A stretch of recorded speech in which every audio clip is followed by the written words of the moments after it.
This is a compilation of Half-Life and Portal lore I have created over the past few years. No intros, no outros, just lore. Enjoy. Here, we explore what we know behind the lore and story of the 7-Hour War. The aggressive and destructive nature of the Universal Union was felt by those who were unlucky enough to have been discovered by them. This combination of multiple species had once been free, but upon their contact with this dominating force, each had been conquered, mutilated and indoctrinated into new weapons, soldiers and workers in an ever-growing army. Many intelligent civilizations across the multiverse had fallen to the Universal Union's goal to conquer and harvest all sentient life. They had developed incredibly advanced technology as a result of their contact with these species, and these global wars were much shorter than the wars they fought themselves against each other. Planet Earth was home to the human race, and for the short time that humanity had evolved and begun to learn about their planet and the universe around them, they would not be aware of the dark shadow that plagued all life until it was too late. By the 2000s, science facilities had been set up and run across the globe where many advanced experiments took place and technologies were developed in order to understand their universe more. On May 16th of a year in the early 2000s, an experiment at the top-secret Black Mesa research facility in the New Mexico desert went wrong. This experiment resulted in a resonance cascade and ripped open a dimensional tear between planet Earth and a border world called Zen. This rift brought through the creatures of this border world that had once called it home, and they swarmed the facility. The personnel within and even a secret sect of the United States government attempted to contain the problem, and for the most part, they were successful. They stopped the resonance cascade and closed the rift, and yet, this one event within a secret government research facility would affect the whole planet. There were hidden forces watching from afar that had set events in motion that would be difficult to stop.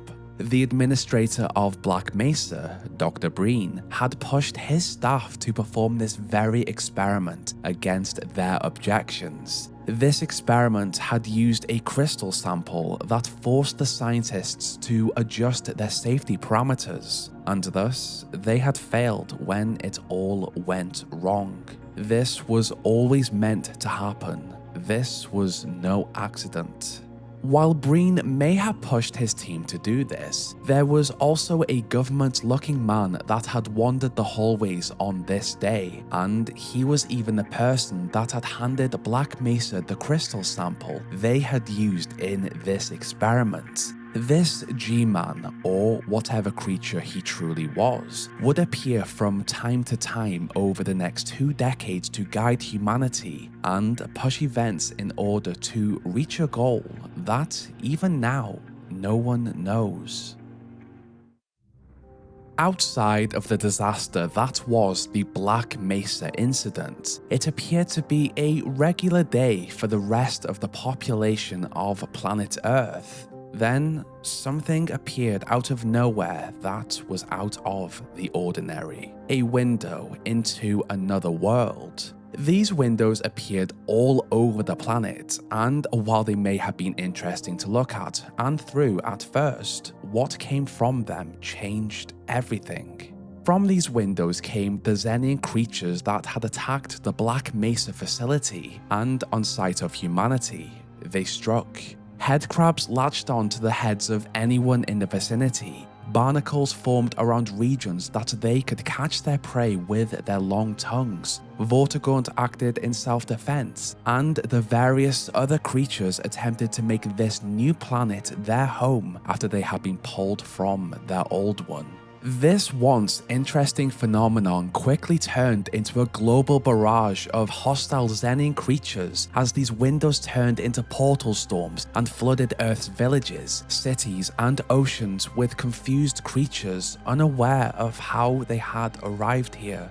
Just as fast as Earth entered a new era of war and defense from entities from another world, the governments of each nation sent out their militaries to protect their citizens. For the next couple of days, Earth's armies all faced the same threat, and they had to quickly learn how to take them out. The issue was that although the headcrabs, houndai, and other less intelligent creatures could be taken out easier than the Vortigaunt, the population still suffered heavy casualties as portal storms ravaged the planet and brought through even more. Throughout this ordeal, multiple newspapers attempted to document and keep track of what had happened in order to keep their people calm and safe. The Times published their European issue, and the Terminal did their best to interview who they could to get a better understanding of these events. It was still not clear how this had happened. What they knew at this point was that it was a worldwide event, and the population should make their way into the cities in order to receive better protection from this threat.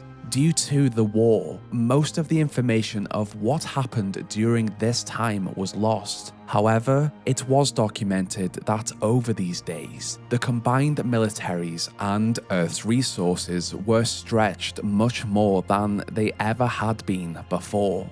Chaos and panic flooded across the globe. The planet had to fight against a new enemy from a place they could not even begin to understand without research. A sect of the United States government was aware of Xen as they had sent units in to deal with the Black Mesa incident. Their knowledge did not appear to help them in this situation. That is, if this information was shared.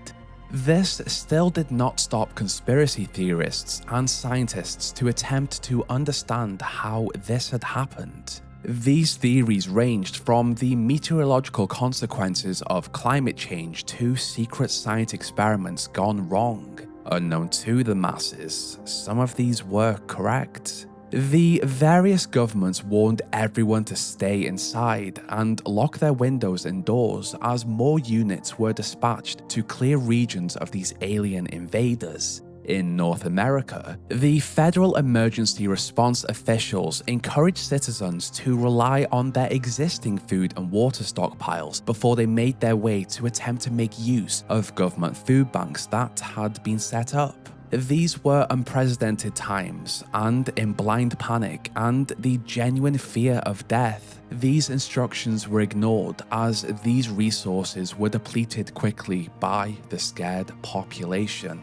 Humanity, of course, had a right to be scared. To most, these creatures were hostile. They had, however, been ripped from their homes and had landed on an alien planet themselves. They had attacked mostly in self-defense. Not only that, but they too just wanted to make this place their new home.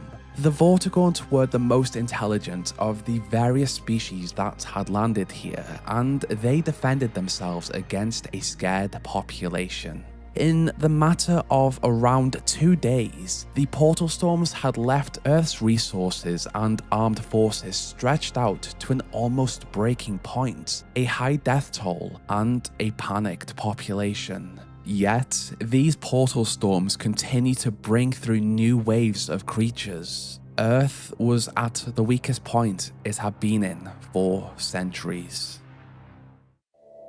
The Resonance Cascade had had an awful aftermath on the population of planet Earth since it had happened. However, the effects of it were not limited to this single planet.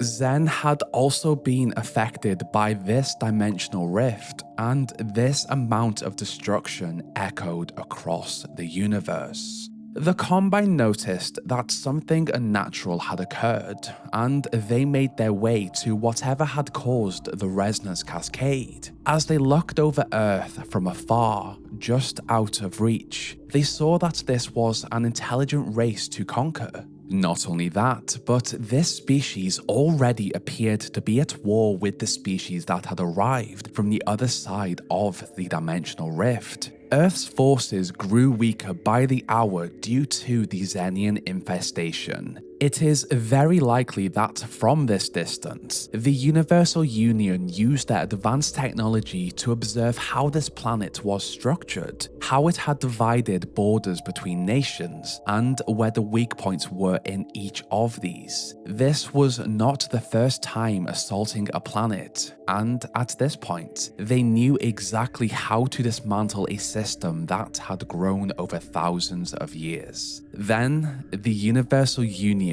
decided to strike. The portal storms that still continued to appear across the planet became the perfect resource for the Combine as they manipulated them to send through the first wave of their army simultaneously across the globe. This move confused humanity even more and increased the fear of an already terrified and struggling population. These were new creatures. They seemed to be more intelligent and appeared to be a part of a coordinated attack. In New York, Striders roamed high above the city buildings and fired upon anything around them, and as those who attempted to flee this region ran away from the chaos, they watched in horror as the United Nations Secretariat building was demolished by an orbital strike. This action confirmed to each governing body of planet Earth that this was actually a coordinated attack from an intelligent alien force. This worldwide crisis changed Earth as humanity knew it. In chaos, the food banks depleted, everyone stayed inside to stay safe, and the stock market crashed. As the already struggling militaries of Earth fought against this new foe, they tried to figure out if the portal storms had been created by this alien force, or if they had just been manipulated by them. Were the creatures they had already lost a lot of the population to the first wave of this invasion, or something new? As a part of the United States government had known about Black Mesa's exploration of Xen and had prepared the Hazardous Environment Combat Unit to clean up the mess of the Black Mesa incident before it had even happened, many questions do pop up here. Did they alert the rest of the population of planet Earth of Xen and the difference between the Xenian creatures and whatever this new force was? How did they know that the Black Mesa incident was going to happen before it did? Was there a larger plan at play here? And was this planned? The Terminal and the Times continued to document what they could and sent out issues of their newspaper to everyone they could to inform them of the latest developments. In these issues, they reported that prominent biologists and zoologists believed that the giant tripod creatures that towered buildings and the various other units sent through in this new wave of chaos were a species distinct from the lethally aggressive creatures that the planet had already fought. Many felt helpless, and even the attempt to understand what had happened at least kept their minds active as the Combine decimated humanity's military forces. Humanity was weak, but they fought. However, after the Combine had destroyed the basic infrastructure of this planet, they sent through their next wave. Dropships brought in reinforcements, more tripods appeared, advisors, hunters, gunships, and many more. This was their actual invasion, and the human death tolls skyrocketed. On top of this, the Vortigauns also fought against this threat. This species themselves were survivors of this universal union and had found refuge in Xen, only for them to face them again. As the hours passed, Earth's resources reached a breaking point, and the Universal Union's forces continued to flood through from the portal storms. Then came one man that would become hated by the whole of his species, Dr. Wallace Breen. Breen had acted as the administrator of Black Mesa, and it was under his strict instructions that the experiment that had led to this chaos had been performed. To the rest of humanity, this knowledge was top secret. Dr. Breen contacted the United Nations and he told them that he had discovered a way to communicate with their invaders. Wallace did not tell them how he had managed this. The war between Earth and the Universal Union had waged on for close to 7 hours at this point, and in this short time, the leaders that remained of each nation were desperate. Humanity was on the verge of extinction if something was not done. To save their species, the United Nations gave Dr. Wallace Breen the approval to negotiate for peace at any cost on behalf of all the national governments of planet Earth. With the United Nations' permission, Breen offered the Universal Union the complete submission of humanity in return for their lives. The Universal Union in turn accepted this offer, and thus the war stopped. This was by far one of the shortest wars in human history at a mere 7 hours, but it was also one of the most deadly. Yet, could it have been avoided? Dr. Breen had ultimately been responsible for the Resonance Cascade as he had pressured his scientists to perform the experiment. He had also somehow managed to discover a secret way to communicate with this alien force, and after he had formed this shallow offer of peace between the species, they declared him interim administrator of planet Earth, their spokesperson that would be responsible for relaying information and keeping humanity in line. This had worked out pretty well for him. On the evening of the end of this 7-hour war, Dr. Wallace Breen conducted a televised interview that was played across the planet. This was the first of many pieces of propaganda he would create for his new leaders. Breen explained that those who knew him would know that he was not a politician. He was a scientist that was just lucky enough to have discovered a way to communicate with their new leaders. Over the hours of this conflict, he had seen the data and the extreme nature humanity had found themselves in. His decision to offer submission was the only possible course of action. Humanity woke up the next day to a new world order. They mourned for the lost and waited for more information about what would happen next. All governmental control had been relinquished to their new leaders, the Universal Union, also called the Combine by others. This war was as unprecedented as it was brief. The Times and the Terminal still continued to report on the events that had occurred. Psychologists and disaster response experts advised the public to continue to remain in their homes. Reports from North America showed that they were still not completely sure what this negotiation actually meant for their country or for humanity, only that this deal had stopped the war. In an interview with The Times, Dr. Rebecca Heavily offered the advice that any rash behavior during this sensitive period could likely lead to unforeseen and undesirable consequences. It was in this newspaper that the population of the planet truly understood what had happened and who their new leaders were. The Times explained that Dr. Wallace Breen had used his decades in cutting-edge abstract physics to negotiate the sweeping multinational surrender to the extraterrestrial force known as the Combine. Humanity had been saved from an almost certain fate of extinction without Breen's interference. However, there were many who were critical of him.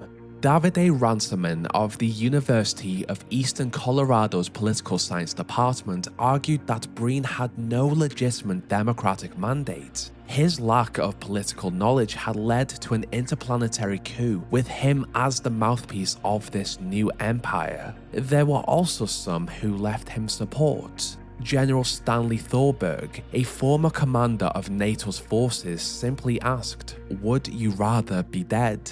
The general public believed that Breen had taken advantage of his ability to communicate with the Combine and sold out his own species in the process. He had simply been in the right place at the right time, and there were others that worried that this United Nations sanctioned surrender would not be enough. Earth had offered their submission, but what if the Combine wanted something else? They had nothing else to leverage. In an attempt to celebrate the fallen of this war, many musical superstars of Earth came together and called for interplanetary peace and cooperation with the Combine through an Earth Unite concert planned for the following weekend. Whether this event did take place is unknown. What we do know is that their concert or songs did not persuade the Combine. Despite their disdain for how these events had turned out, humanity had to prepare for what came next. This war had decimated parts of the planet. Important food supply lines had shut down, and the Combine's removal of the internet and communication had left each nation isolated. Humanity had submitted, yet still soldiers and local militias attempted to fight against this impossible, highly developed multiversal threat following the days of this war, but they were just too powerful. Over the years, the Combine relocated the population of humanity into heavily monitored settlements to be watched over and controlled. This universal union had taken control of the planet, but even they could not completely eradicate the Xenian pests that plagued the planet. Humanity had submitted, but parts of the planet still remained a battleground for control between Xenian forces and the Combine. Away from Earth, the Combine likely fought other wars, just like this one, and they took resources from Earth to help them in their fight. Our oceans depleted immensely as it was transported, and what once was a mostly safe planet slowly turned into scattered Combine settlements that housed humanity and Vortigaunts like cattle, as the wasteland between them became home to the hostile Xenian wildlife. Even now, 20 years after the 7-Hour War, only a few settlements are known of as a result of the Combine's ability to limit communication and information. City 17 was formed within a region in Eastern Europe. As for North America, the United Kingdom, or the rest of the planet, it is unknown if anyone lives there or if they even exist anymore. For those who refused to submit to the Combine's rule, they were sent away to inhumane facilities across the wasteland. Nova Prospekt was one, once a human prison converted into a place of nightmares. The Combine, of course, offered those who believed in the vision of the Universal Union a place in their army. Each rank offered more power, but it came with biological modifications and memory adaptation. Humanity was an effective resource to have, and in order to keep their population controlled, after thorough analysis of the biological structure of this newly acquired species, the Universal Union installed a suppression field in order to stop pregnancy in the human race altogether, and chemicals were inserted into the water supply to make humanity forgetful. A tactic to make them more submissive. If humanity forgot why they hated the Combine, they would be more likely to serve them. Over the span of just 7 hours, humanity submitted to an alien race. All they had to do was submit in order to live. While many do believe this was just an awful chance encounter that had led to the downfall of humanity, was it? The 7-Hour War was a legendary yet deadly event that changed the future of planet Earth forever. While brief, it not only showed humanity how small they actually were in the grand structure of the universe, but it also pushed the brave few of the population to come together to fight against a seemingly impossible enemy. Humanity did lose in the initial war that waged just as long as a school day or a typical work shift. However, 20 years later, it led the species of this little blue planet to jump up the technological ladder to form an army to counter the Universal Union, a human and Vortigaunt army forged in the fires of the overwhelming chaos around them.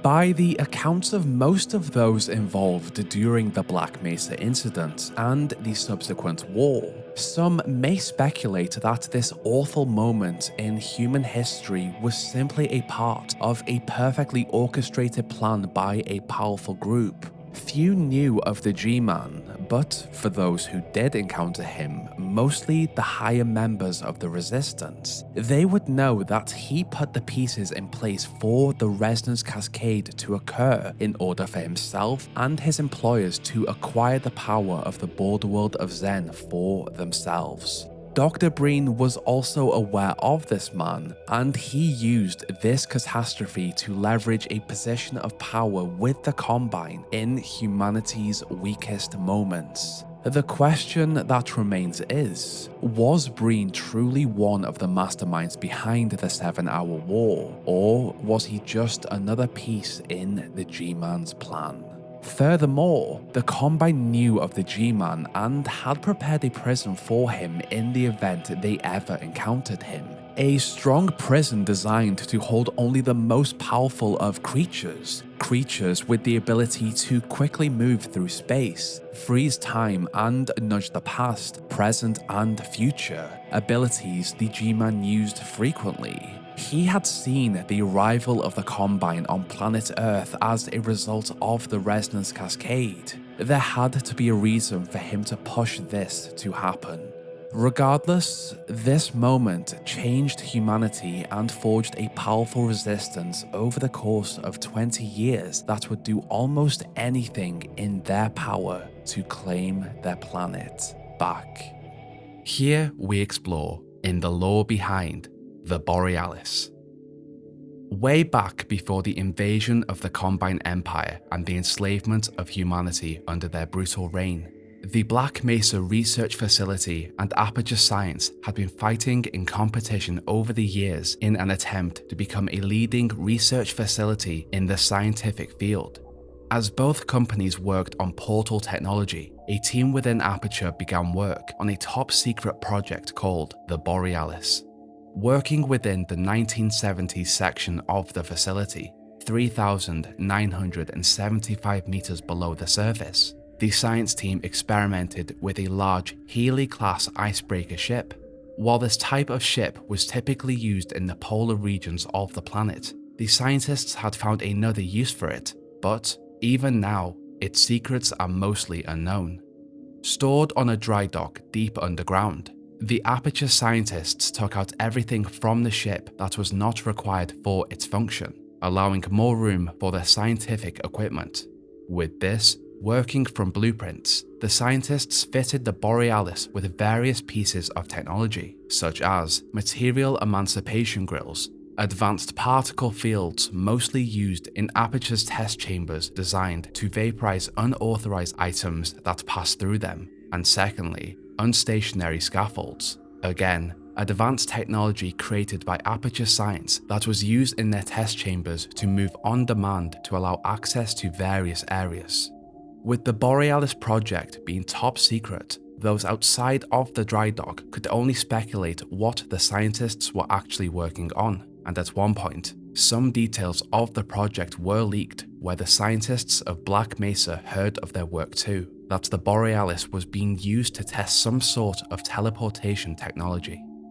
As the portal guns used within the test chambers could only take its user from point A to point B, based on the creation of the portals by the user of the Aperture handheld portal device, The Aperture Science Facility had not yet figured out localized teleportation to the degree that Black Mesa had at this point, where they were able to travel to a border world outside of this dimension. With a project as demanding as this, and with the risk that came with exploring new scientific endeavors, this project surely would break boundaries. As the research continued, Cave Johnson, the founder of Aperture, began to create pre-recorded messages which played across the facility. One of them about the Borealis and a hint at what the nature of the experiment was. Here, Cave explained that the team were working on a teleportation experiment, and this experiment would possibly change the fate of the future in the right hands. Although Aperture's experiments were pushing the boundaries of the scientific field, the facility was spending more money than they were making, but Aperture continued to push their scientists, desperate to beat Black Mesa in the race for cutting-edge technology. With this, regular safety precautions were ignored. With the Borealis being one of the more prominent projects, ignoring the standard safety precautions in combination with such advanced technology could only lead to something bad. During their tests, the crew of the Borealis had reported back to Cave that during teleportation, some skin types did not teleport along with their respective bodies, leaving those now without skin in a great deal of pain. It is said that on a regular day of experimenting with the Borealis, the scientists continued to push their limits, but something went wrong. From within the deep test chamber, the icebreaker Borealis suddenly disappeared, taking the crew with it and everything inside. With the ship gone and Aperture completely unaware of where it had landed, all they could do was leave the project until it was rediscovered. Although disappointed, it seemed that Aperture had successfully performed teleportation, but they had lost their project and everything within it during the process. From this, the dry dock lay empty with a piece of it missing that had been taken with the Borealis. As time passed, word of this event leaked yet again to members of the scientific community across the planet. One of these being Dr. Isaac Kleiner, who heard that Aperture had been working on a project of some promise, but because of their rush to beat Black Mesa for funding, safety measures had been avoided, resulting in the research vessel as well as all aboard disappearing.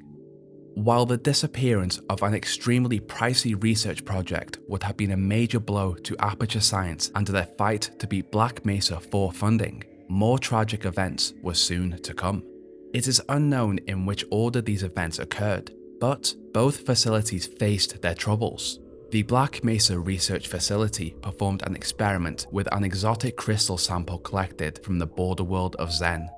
Using an anti-mass spectrometer, the scientists sent the crystal into the high-powered beam of the machine where it shattered, flooding the area with exotic matter. This in turn formed a resonance cascade, ripping a hole in space, creating a domino effect, leading the Combine, a multi-dimensional alien empire, to Earth, where they set upon it, conquering the planet and its armies in a mere 7 hours. With a disaster above ground, another incident had unfolded within the Aperture Science Facility. Here, a murderous artificial intelligence, GLaDOS, had outsmarted the scientists of the facility and acquired neurotoxin. With this, she flooded the entire facility with it, murdering the majority of the members within, leaving only few survivors as well as many test subjects that she could use for her testing needs. Fully in control of the facility, GLaDOS was able to keep out the Combine army attempting to break in to discover Earth's advanced technologies, and from here, she continued to test in peace. As the years passed, humanity became completely enslaved by the Combine Empire, but few members of this resilient species worked in secret to form a resistance so that one day they could defeat the dominating empire and reclaim their planet. Approximately 20 years after the Combine invasion, a resistance had formed across the wasteland where bases had been constructed just out of view of the Combine. Within these, they could save those trapped within Combine settlements and place them in safer locations to either live in peace or join the resistance to fight for humanity. While they had now, at this point, been able to gain small wins against the Combine, the Resistance still needed a spark to ignite their revolution and begin a fight to reclaim planet Earth. To their luck, the legendary Gordon Freeman returned after being removed from stasis by the G-Man. With the Resistance now having their symbol of revolution with them, they could begin to fight against the Combine, and over the following days, a group led by Barney Calhoun charged through the streets of City 17 towards the Citadel. In a string of events, the Citadel within the Combine stronghold became unstable. With this, Judith Mossman and Eli Vance escaped the city to a Resistance base outside of the city within the Outlands, White Forest. Arriving at this base, the lead scientist there, Dr. Arne Magnusson, sends Judith out into the north to discover the Combine portal codes so that the Resistance could be fully prepared in the event a super portal were to form from the unstable Citadel. On her mission, it seems he also asked her to seek out a long-lost project apparently based on a rumoured location of where the Borealis had landed. With this brief information, Judith and a Resistance team set off to the north. During their trip, they successfully discovered the location of the lost project but could not get to it. Recording their discovery, the team were wary of how much of the Borealis had actually survived its journey and whether anything inside could still work that the Resistance could use in their fight against the Combine. All they knew about the project was that it contained an immensely powerful and dangerous secret. As Aperture at this point had almost perfected the Aperture Science handheld portal device, it was believed by some that this giant icebreaker ship had been fitted with a similar device capable of transporting the whole of the ship and everything within it. With this project now believed to be a key to the Resistance success, Judith worried that the Combine also searched for the Borealis and feared what they could do with the potential technology on board. With the project rumoured to have the ability to perfect localized teleportation, this could potentially give the dominating alien empire the ability to create a bridge between Earth and the Combine overworld, where they could flood Earth once again with their massive armies and squash the Resistance before it could do any more damage to their cause. With the research team having come across something so powerful and possibly hugely significant to the Resistance cause, Judith and her team record a message to send to the White Forest Resistance base. While they had not been able to access the ship, they believed they had found the project and would simply need to go back to the location in a few hours. Unfortunately, the fears of Judith and her team were correct, as the Combine had discovered their location, and in turn had also discovered their information on the lost research vessel. Encoding her transmission with information they had discovered on the Borealis, Judith's broadcast is interrupted by a Combine assault where it is later taken by the Combine and stored within the Citadel. To the Resistance's luck, Alyx and Gordon would later enter the unstable tower in an attempt to slow down its inevitable destruction. Alongside slowing down the meltdown, Alyx also hacks into the Combine network and discovers Judith's lost transmission, files related to the Borealis, and the Combine overworld portal code. After traveling to the White Forest Resistance base with this information, Alyx, Gordon, Eli, and Isaac watch Judith's footage in awe of the Borealis trapped in ice, as well as observing blueprints and indications of Aperture's specialized technology on board. This discovery had confirmed the Borealis to actually be real and not a myth thought by other members of the Resistance. Aware of the capabilities and possibility of such a project, two of the leaders of the Resistance, Dr. Eli Vance and Dr. Isaac Kleiner, view this discovery at completely different ends of the spectrum. As Dr. Isaac Kleiner views this discovery as a great way for the Resistance to gain another advantage over the remaining Combine forces on planet Earth, he is opposed by Dr. Eli Vance as he views the discovery of this technology as a catalyst to trigger another 7-hour war. Only in his words, humanity would not last 7 minutes. This fear came from the role he had played during the Resonance Cascade, the major incident that had brought the Combine to planet Earth in the first place. To this, Eli demands that the Borealis be destroyed, believing you could not control the kind of power they believed was on the ship. But Isaac believed there was always a risk when it came to this kind of technology, and this risk could save humanity. Discovering the coordinates for the Borealis within the transmission waves, Eli demands that he should go to this location, but the Resistance believed that his potential capture would result in irreparable damage to the cause due to the Combine's ability to interrogate and access information from those they came across. With the pleas of his daughter, Eli agrees not to go, and in his place, Gordon and Alyx plan to go instead to discover the Borealis themselves and save Judith Mossman from the Combine's grasp. After the successful Battle of White Forest and the closing of the forming superportal cutting off the Combine from their overworld, Gordon and Alyx set off straight away to save Judith Mossman and discover the secrets of the Borealis. Unfortunately, disaster strikes when the duo prepare to set off as Combine advisors crash through the windows of the hangar housing their helicopter. In one version of reality, Eli is brutally assaulted and killed by a Combine advisor. To the luck of Alyx and Gordon, Dog arrives just in time to attack the advisors, leaving Alyx to mourn the death of her father as Gordon watches from the sidelines. In another version of reality, Alyx, with the help of the G-Man, reaches through time and strikes the Combine advisor destined to murder her father. Using charged up Vortigaunt energy, Alyx strikes at the advisor, saving Eli, and in turn, changes the future. Although Eli's life had been spared, the G-Man would take this opportunity to employ Alyx and pull her from the timeline. While these versions of reality differ slightly, it is believed that Gordon's quest would still lead him to the north, with or without Alyx, where the legendary Borealis could make a change to humanity's future. As time had passed since the discovery of the Borealis to the Resistance receiving the lost communication from Judith, it is unknown how much the Combine had discovered about the legendary vessel. With a potential weapon discovered that could aid the Resistance in the future, the fight for government funding between the Black Mesa Research Facility and the Aperture Science Research Corporation had given humanity a great, powerful weapon that could help them in the final wave of the fight against the Combine Empire. Cut off from their homeworld, the Combine were now weak against any surprises humanity could throw at them, and maybe the Borealis could be the final strike needed to remove them from not only planet Earth, but also from the other worlds and civilizations that the Combine had dominated over their many years of conquering.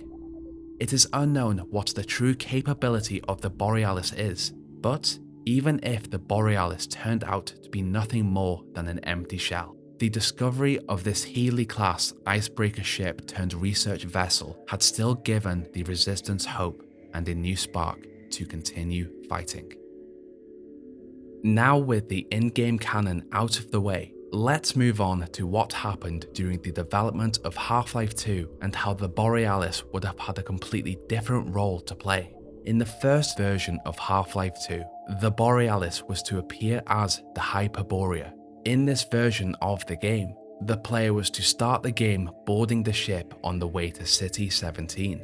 While it is unknown the extent of how the Hyperborea was to function in comparison to the Borealis we kind of know now, we do know that it would have appeared between two cut chapters in the later end of the game, set between the depot and the City 17 street battle sections. Cutting it out, it seems that Valve added the slow stasis time jumps to speed up the events of Resistance activity in City 17.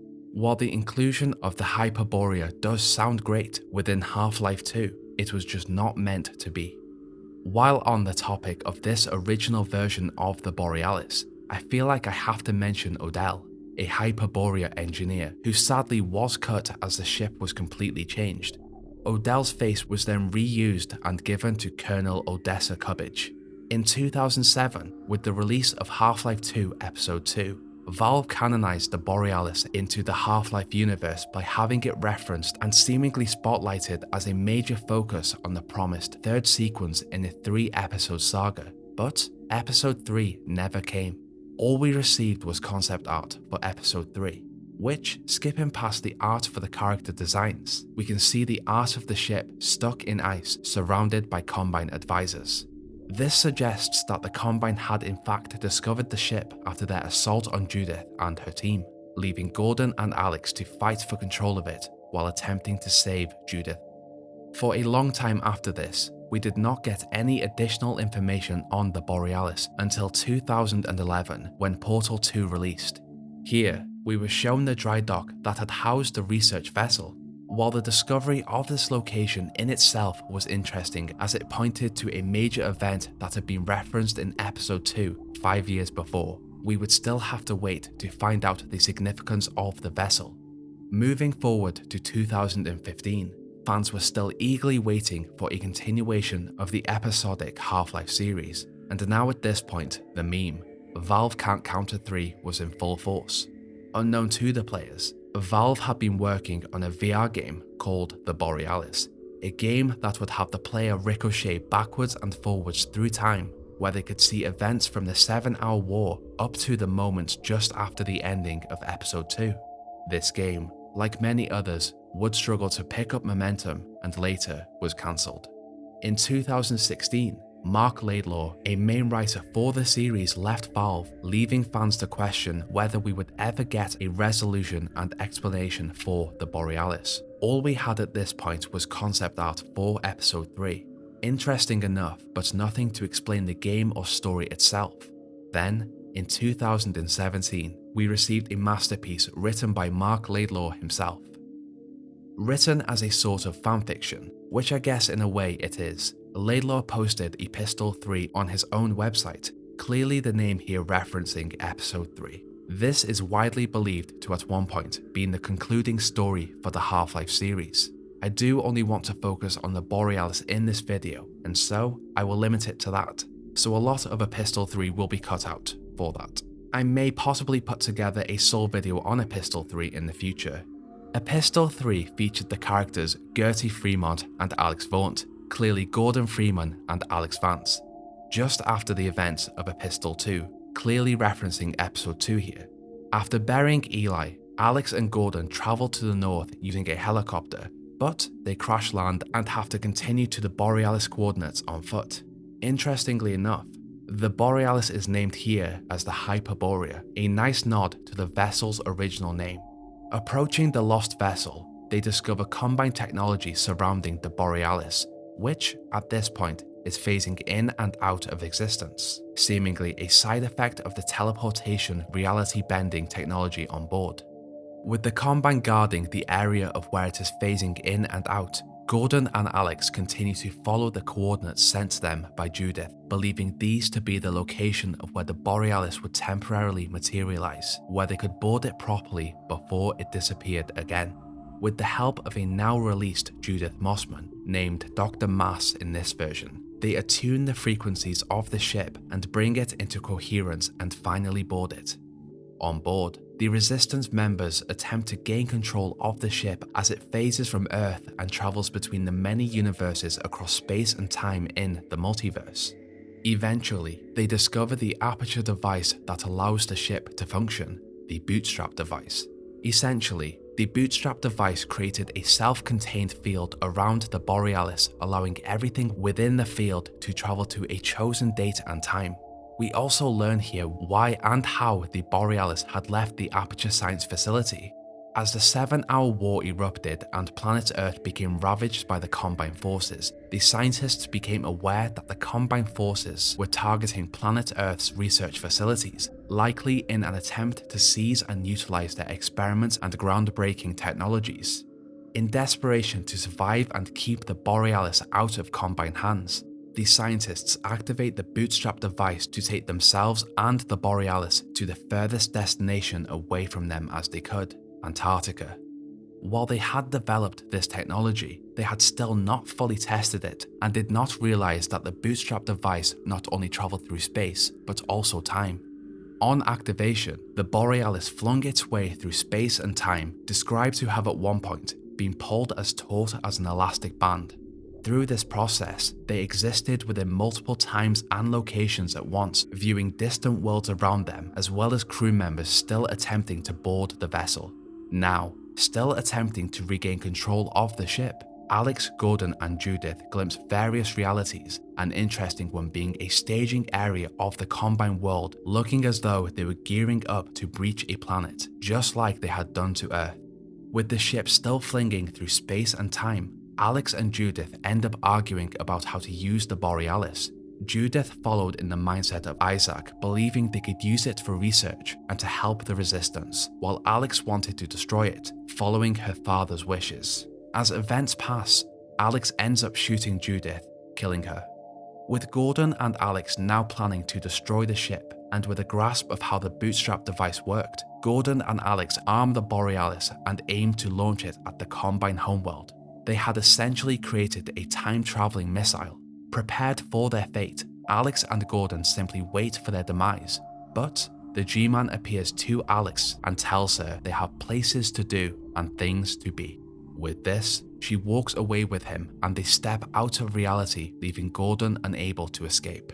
As the Borealis nears the Combine Empire and begins to tear itself apart, Gordon observes just how vast the Combine Empire was and the futility of the struggle of humanity. To his luck, the Vortigaunt appear and pull Gordon out of the Borealis before he could see the impact of the destruction of the Borealis as it hit the Combine homeworld.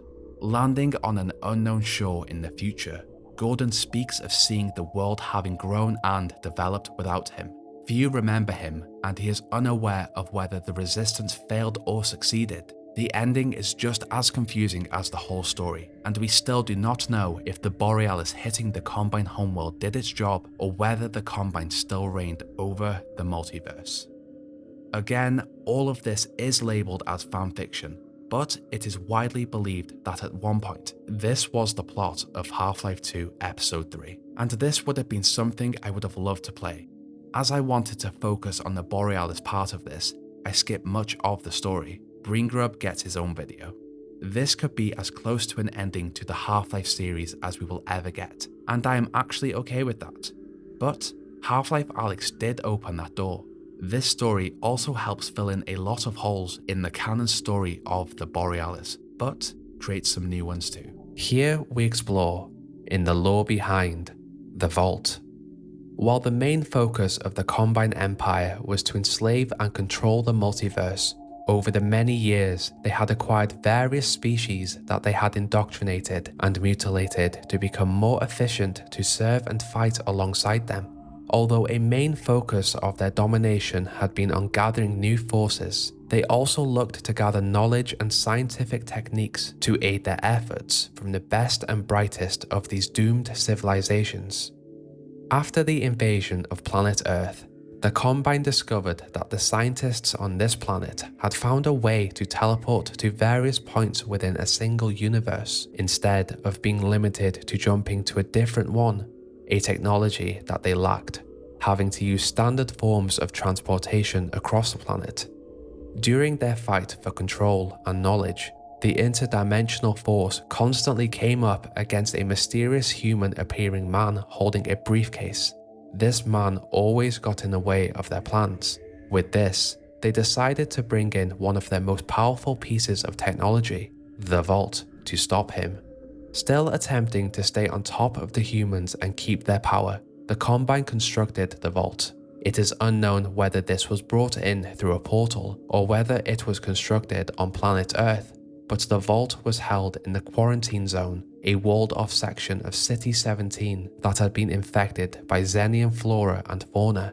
The area was known to be dangerous to both humans and Combine forces.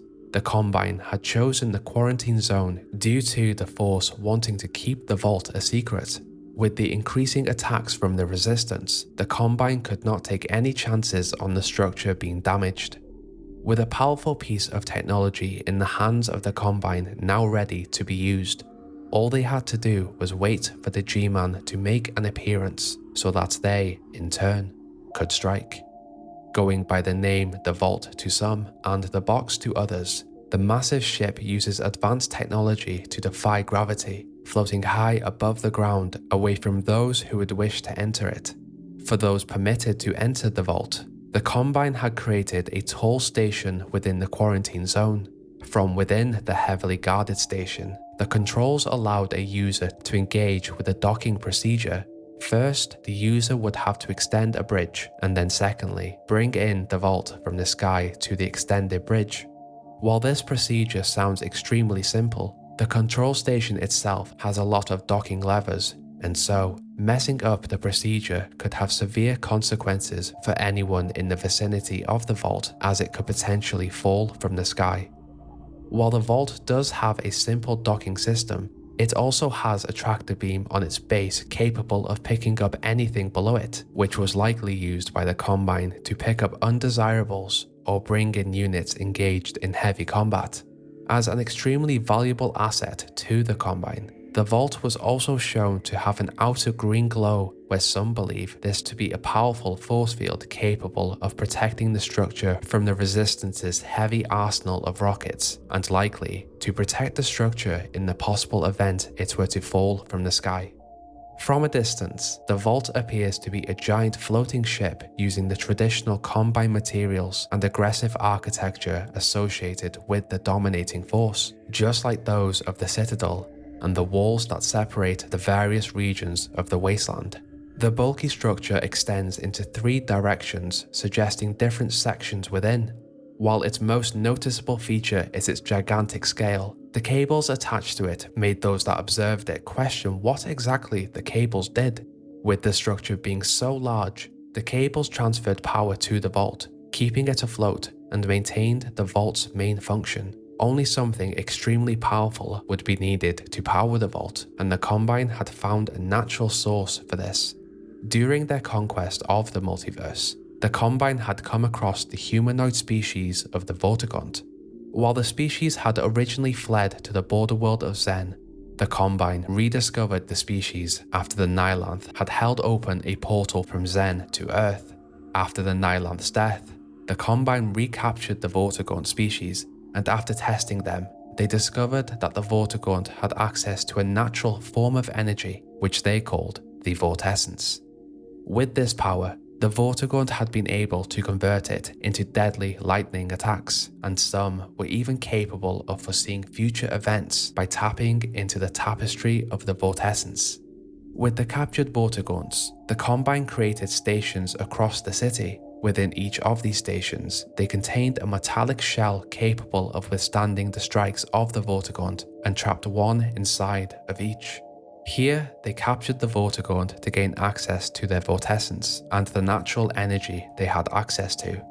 Giant cables were then connected from the vault to each of these stations, where their energy was sent up to the vault, harvested, and held within to keep the giant structure functioning and floating. While kept secret on what the function of the vault actually was, those from the ground simply observed it as a floating ship, but its true purpose was far more sinister. Within, the vault had been constructed to be the perfect prison.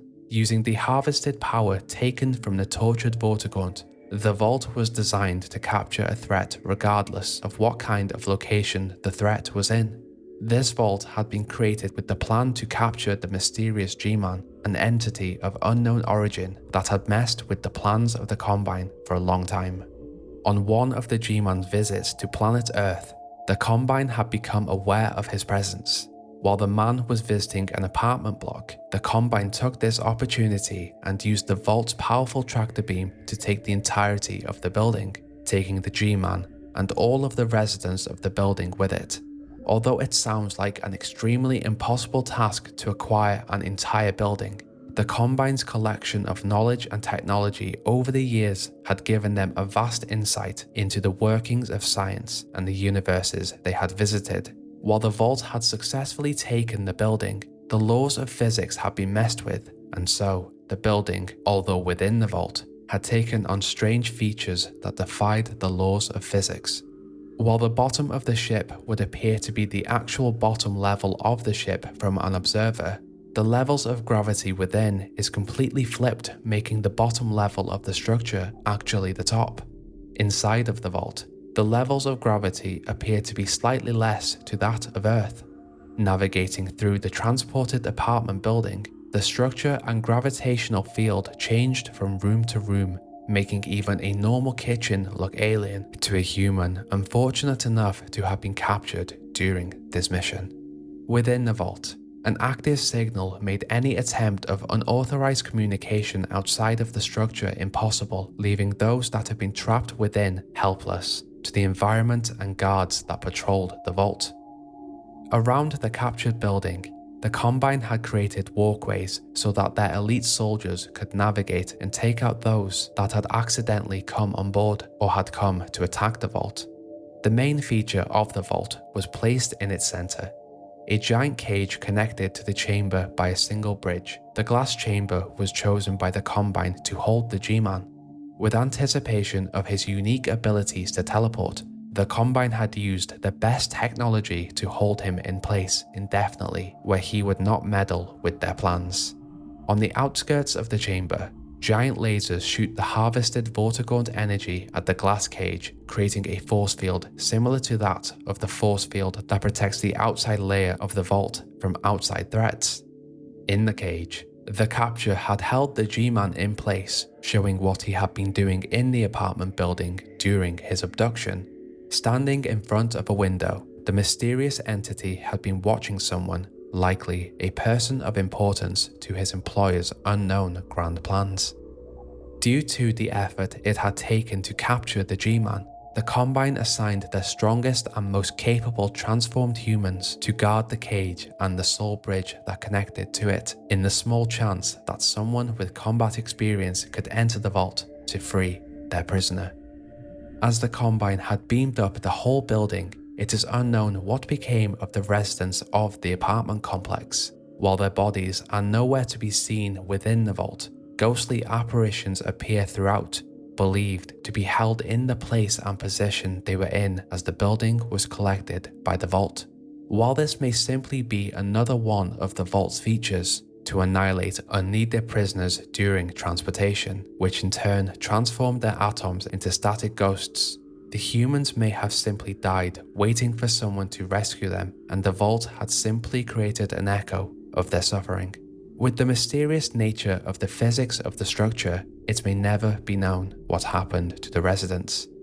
With the vault being powered by the harvested Vortigaunt energy, strong power ports were noted to be openly visible on the walls, while waves of energy also surged through the vault periodically, likely a way to keep the ports readily active in the event they were needed by the residents of the vault. Now with the Combine mostly in control of the population of planet Earth, their forces managing to defend themselves against the attacks of the Resistance, and the G-Man imprisoned in an inescapable cell, the interdimensional empire could now look for other planets to secure within this universe, believing that the scientists of planet Earth would assist them in creating the teleportation technology they desired, whether they wanted to or not. Only they underestimated the determination of the human race to survive against the odds, and at the age of 19, Alyx Vance would discover their prison and bring it to the ground. 5 years before the return of Gordon Freeman, Alyx Vance, the daughter of the Resistance leader Dr. Eli Vance, began a journey to save her father from capture and in turn made life more difficult for the Combine. Navigating through the quarantine zone, she observed the vault in the sky. Over her journey, and with suggestions from her father and a talented Resistance inventor, Russell, she planned to take down the vault, believing it to be a super weapon for the Combine. Later, they discovered it to be a prison holding someone that the Combine believed to be a major threat. Throughout the wasteland, it was common knowledge that Nova Prospekt was regarded as an extremely valuable location for the Combine to place their prisoners, torture them, and adapt them to become a mutilated member of the Combine army. If Nova Prospekt was not strong enough to hold this person that the Combine deemed a threat, then this person would likely be a much needed ally to the Resistance, and acquiring this person would be a huge step in the fight for planet Earth and the survival of the human race. Believing the prisoner to be Gordon Freeman, a member of the anomalous materials team from the Black Mesa research facility, this man had taken down the Nylanth and shortly after disappeared without a trace. After discovering a Vortigaunt trapped within a substation, she rescued him, and together, both Alyx and the Vortigaunt rescue the rest of the Vortigaunts powering the vault. Traveling further into the quarantine zone, Alyx manages to gain access to the vault docking station, but without the knowledge of how to operate it correctly, she pulls the wrong levers and it crashes into the ground. Due to its force field, the vault survives the crash, and Alyx later uses the active tractor beam to enter the vault. Navigating through the apartment complex, now altered by the adjusted physics of the prison ship, Alyx makes her way closer to the center of the vault. Using her gravity gloves, constructed by Russell, Alyx is able to manipulate the Vortigaunt energy held within the walls, striking the elite soldiers with green lightning, just like the Vortigaunts were able to do in combat. With waves of energy traveling around the ship, Alyx has a consistent source of energy to fight through the elite soldiers guarding the central chamber, which she then enters. With the cage now in front of her and having beat the purpose of the vault, Alyx sees the prisoner trapped within the force field protected cage, once again using the gravity gloves to manipulate the Vortigaunt energy flowing around the chamber.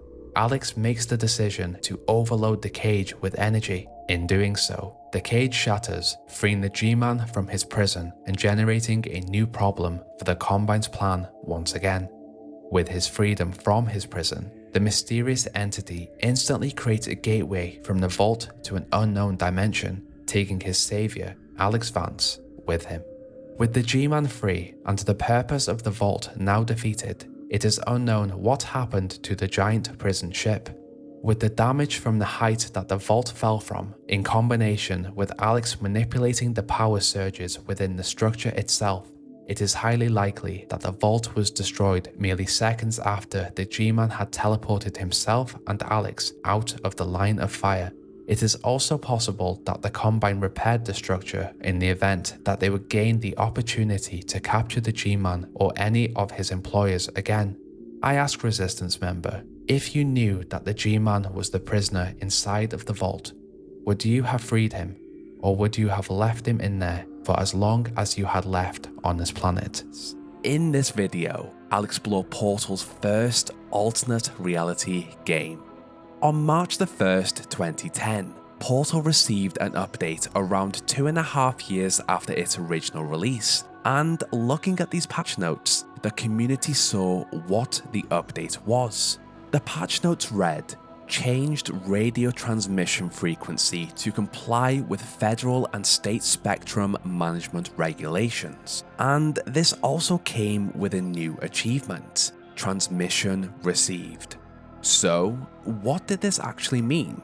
Upon loading up a new playthrough of Portal, the players that had already completed the campaign noticed something different. There were now 26 radios in total throughout the game, some hidden and some in plain sight. For those hidden, the players did not have to look far as they played out the iconic song, Still Alive, in that upbeat tempo the radios are known for.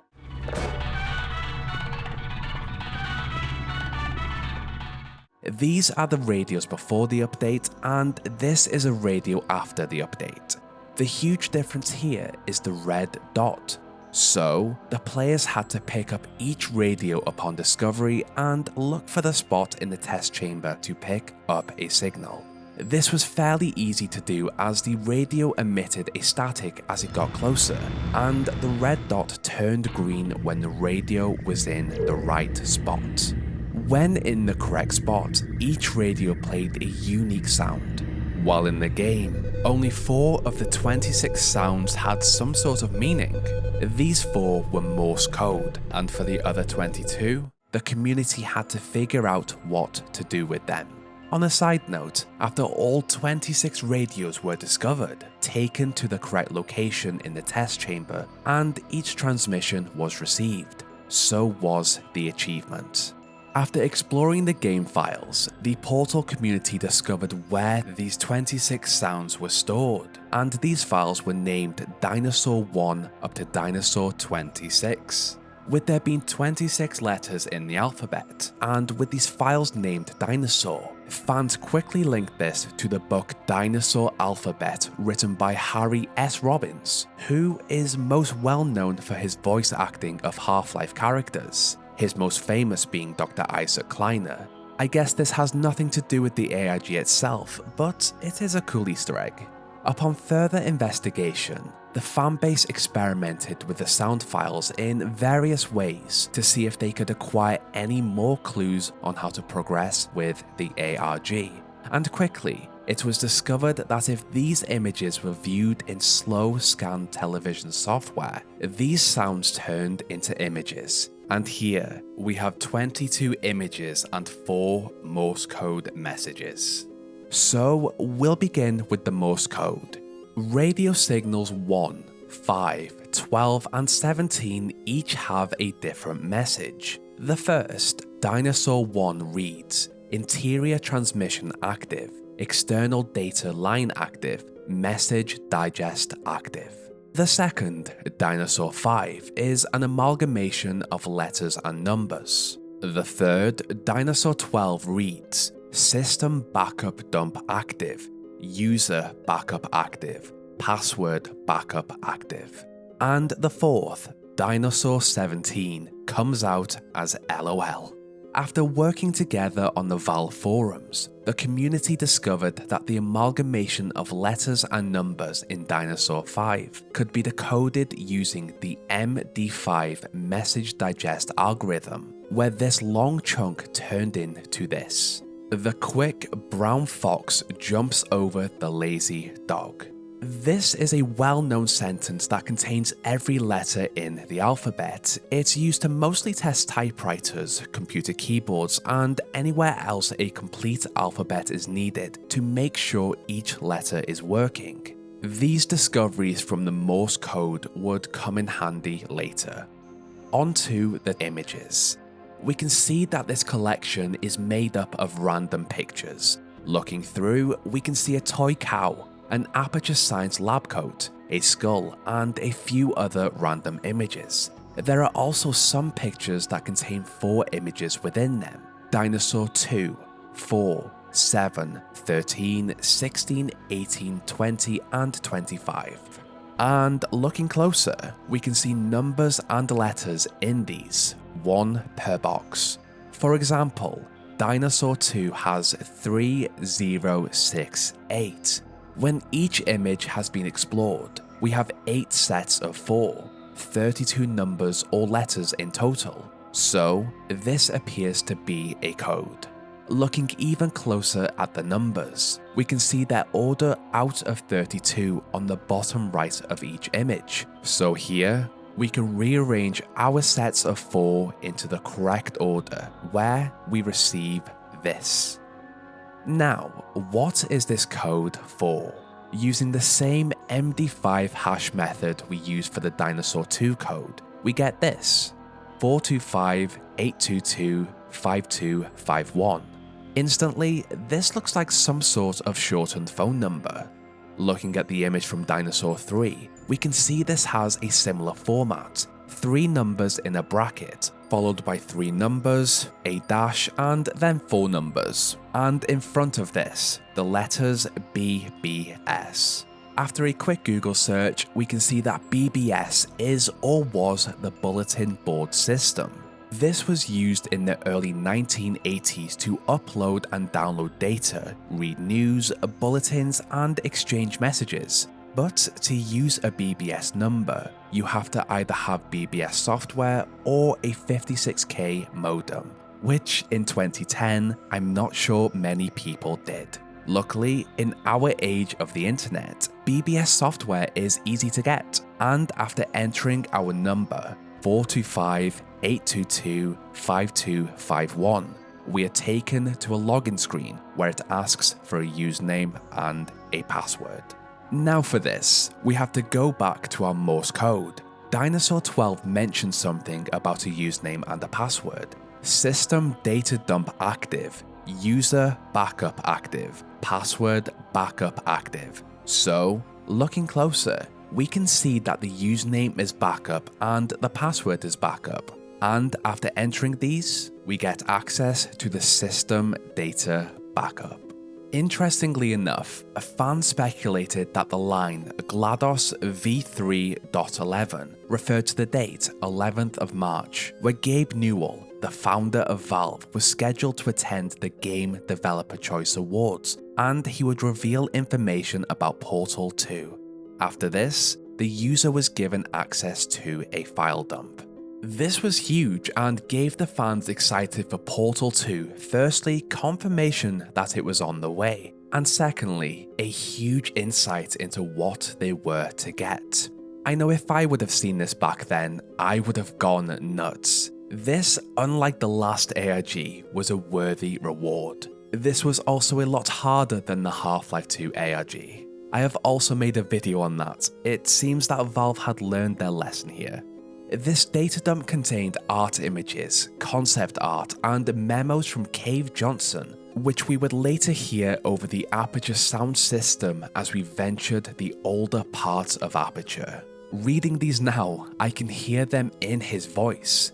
Eventually, fans matched these images to their official counterparts years later, and this appeared to be the end of the ARG, but it was not.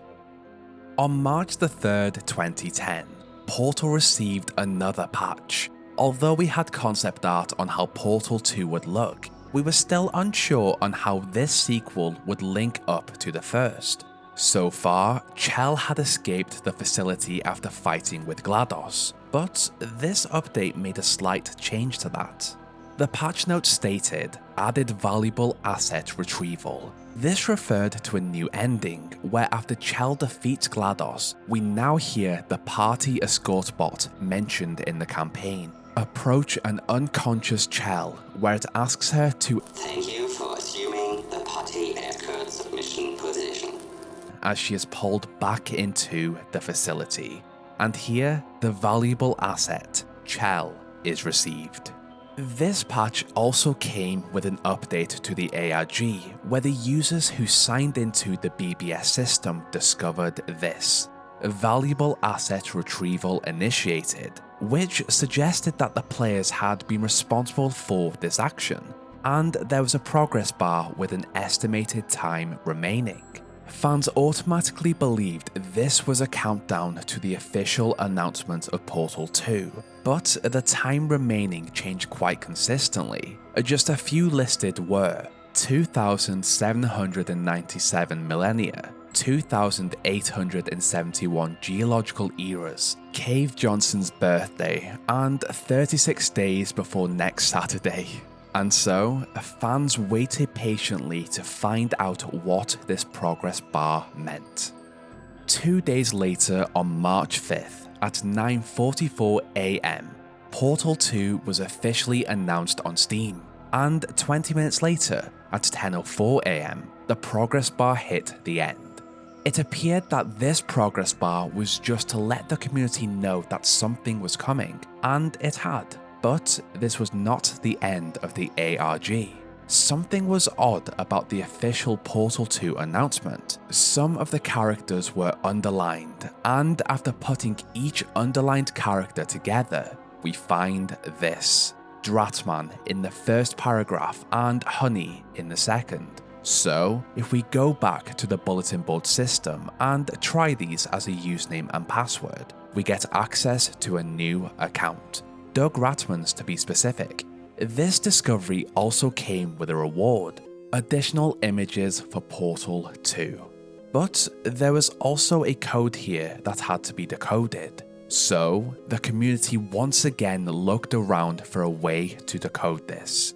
Here, one member signed back into the backup account and discovered something new: the source code of the QBasic program. Using this, the users were able to decode this code and receive 2 images. The first is a message to new participants who had volunteered to take part in the cooperative testing initiative.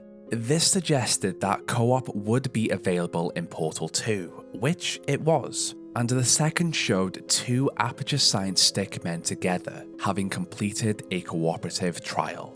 This was the end of the ARG for now, but there is still a little bit more to this story. Moving forward to March 11th, fans were correct in thinking that Gabe's appearance at the GDC was linked to the ARG, He did receive his reward as a pioneer, and in his speech, he spoke about how he had partnered with his customers, the Portal community, and updated a 3-year-old game with clues so that fans could figure out what was going on. Most recently, we decided to try to answer that question in the context of a product announcement. We said, why don't we partner with our customers? Let's use this as an opportunity to bring them in, where they have as much of a role in bringing this new product forward. You know, we'll start off by doing an update to a 3-year-old game and plant clues throughout this so that they can figure out that something's going on and decode satellite data and so on. During his speech, he said he wanted to touch on this and answer any questions that the fans may have regarding the ARG. But as he clicked onto the next slide of his presentation, he instead received the blue screen of death. Of course, this was planned, and Gabe had openly told the community that he was a part of the ARG. Fans quickly noticed something was different about this blue screen. It was a command from GLaDOS, and it said, "A fatal exception, E2 has occurred. Press any key to flood the facility with neurotoxin." We know this was how she murdered the Aperture Science personnel. As Gabe finished off his speech, he blamed the blue screen on Microsoft. That's what I get for working at Microsoft. So good luck figuring it out, and thanked his wife as fans began to look deeper into this crash screen. Although this did look like a regular crash screen, something was off with the error message. So, fans wrote down these irregularities and looked at how to convert this, where they used a hexadecimal to EBCDIC converter and received this. If we break it up, we can see suspended until E3. With the secret message, fans knew that they would have to wait for more information at E3 in June 2010, and this appeared to be the final part of the first Portal 2 ARG, at least for the fan interaction anyway. Leading up to E3, Valve sent out an email to the press as Aperture Science, where they cancelled their appearance at E3 on June 14th. But they did have a surprise they wanted to share. It is unclear on whether this was a part of the ARG as well, or just a quirky way to announce a change in Portal 2's development timeline, but fans speculated anyway. They stated that the surprise had no specific date, and they also announced here that Valve would still continue with their booth to show off Portal 2 on June 15th. The game was later announced to be coming to PlayStation 3, which many believe to have been the surprise. This was the end of the Radio and BBS ARG. There was another ARG to promote Portal 2 later in 2011, but that is a story for another video. Here, we explore them in this collection of terrible fates in the Half-Life universe. There were several horrendous fates that befell the population of Earth, but what made one worse than another? Isolation, mutilation, pain?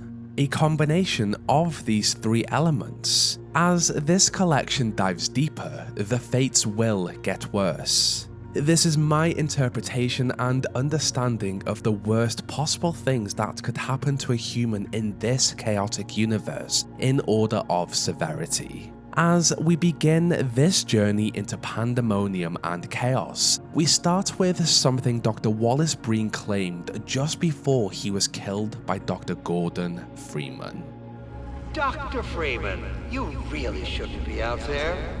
At the moment of synapse, as I teleport, this chamber will be bathed in deadly particles that have yet to be named by human science. Perhaps when I have the leisure to do the work myself, I'll name one of them after you. That way you won't be completely forgotten. When the singularity collapses, I will be far away from here, in another universe, as a matter of fact. You, on the other hand, will be destroyed in every way it is possible to be destroyed, and even in some which are essentially impossible. Bathed in deadly particles, You will be destroyed in every way it is possible to be destroyed, and even in some which are essentially impossible. This sounds absolutely horrendous. We all know of the Chernobyl disaster and the aftermath of what these levels of radiation did to the human body. Even the smallest interaction with a radioactive element has been documented to leave someone in extreme pain, decomposing as the cells struggle to retain stability. Nervousness, confusion, nausea, vomiting, loss of consciousness, and a burning sensation of the skin.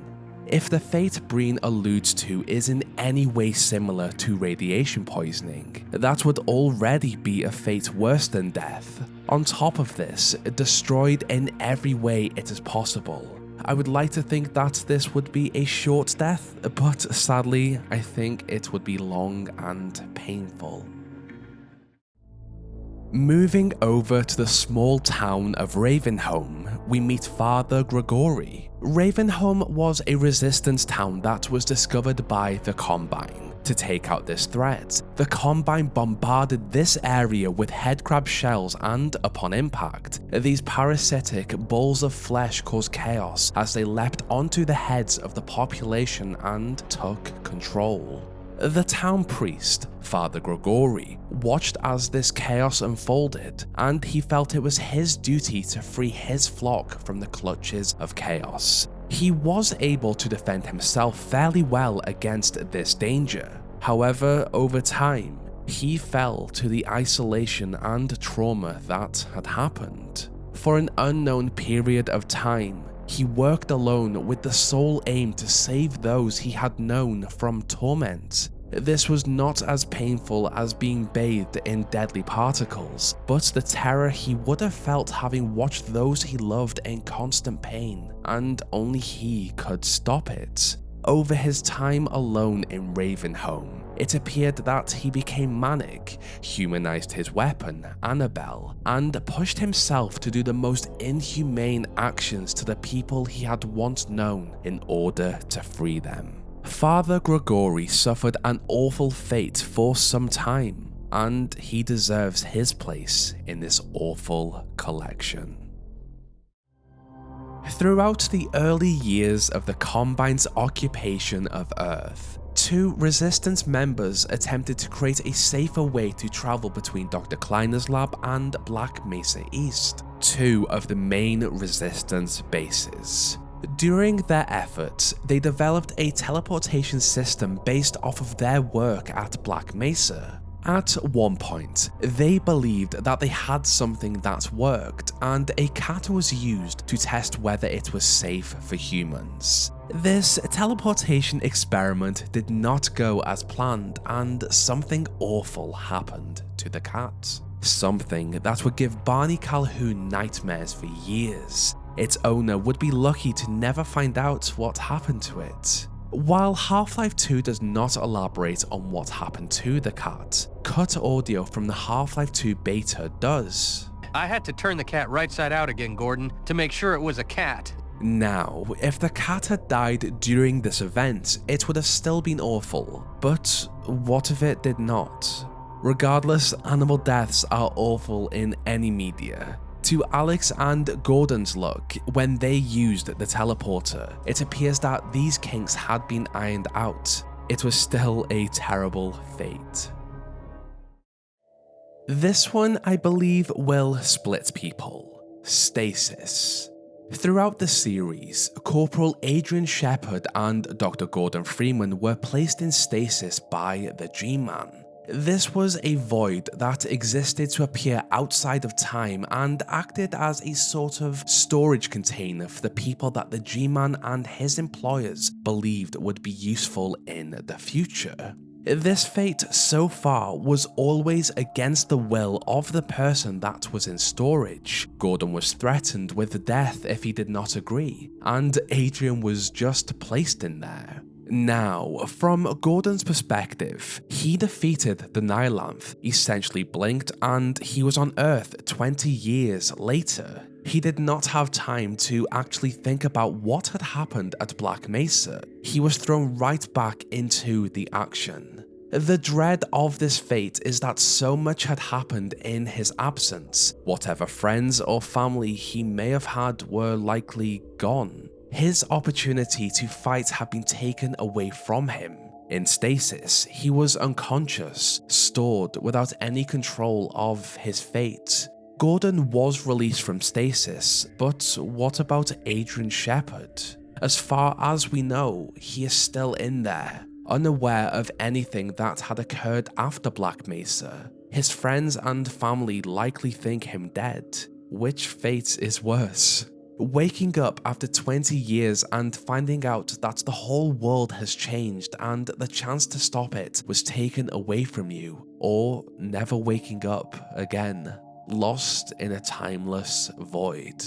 On the subject of stasis within Aperture Science, Chell also faced a similar dilemma. She was placed in a stasis chamber after she had fought so hard to escape the facility. Chell woke up many years later in the future and once again fought against the murderous AI of Aperture. She eventually made it to the surface, only to find out that the Combine had invaded the planet in her absence. She had left one horrible experience for another.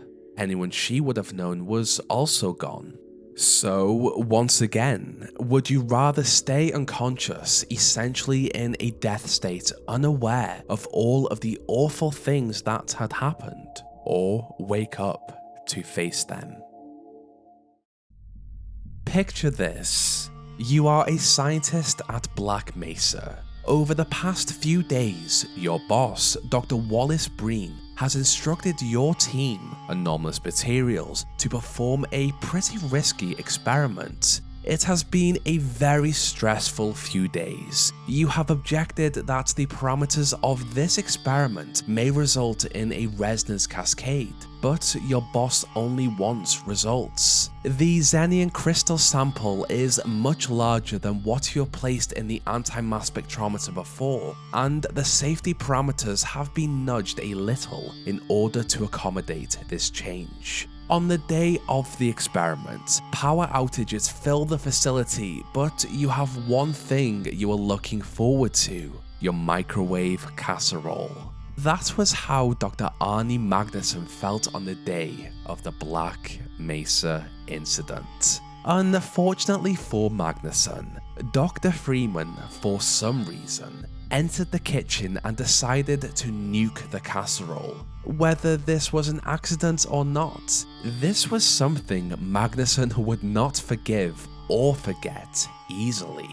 This would have easily ruined Arnie's day, but it was not the worst thing that happened that day. A Resonance Cascade did occur, and shortly after, the Combine invaded the planet. For 20 years, Arnie thought about that casserole and the man that had destroyed it. If you think about it, this was likely the last casserole he would ever have. The Combine essentially poisoned the planet in order to establish control. Xenian wildlife and plant life claimed huge chunks of the environment. This was not as bad as the Black Mesa incident, but it sure was something awful to experience. The worst part about this situation was that when Gordon did return, Magnusson could not truly be too angry at him, as the Freeman became the symbol and one of the leaders of the resistance against the Combine. Yet he still harbored a grudge. I guess this is not an awful fate, but the idea of losing your last microwave meal to a scientist that either did not know how a microwave worked or did it on purpose is something that would play on your mind, especially through those hard times.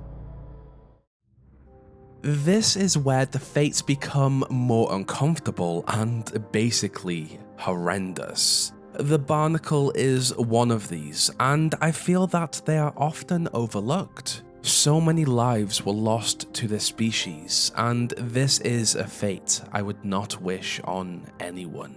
These disgusting creatures were discovered mostly throughout Xen and a post-Resonance Cascade Earth. They often formed in groups on ceilings of highly populated regions, their bodies latched to the ceiling, which consisted of a large gaping mouth with a row of horrendously sharp teeth, and from this mouth, a long tongue hung all the way down to the ground.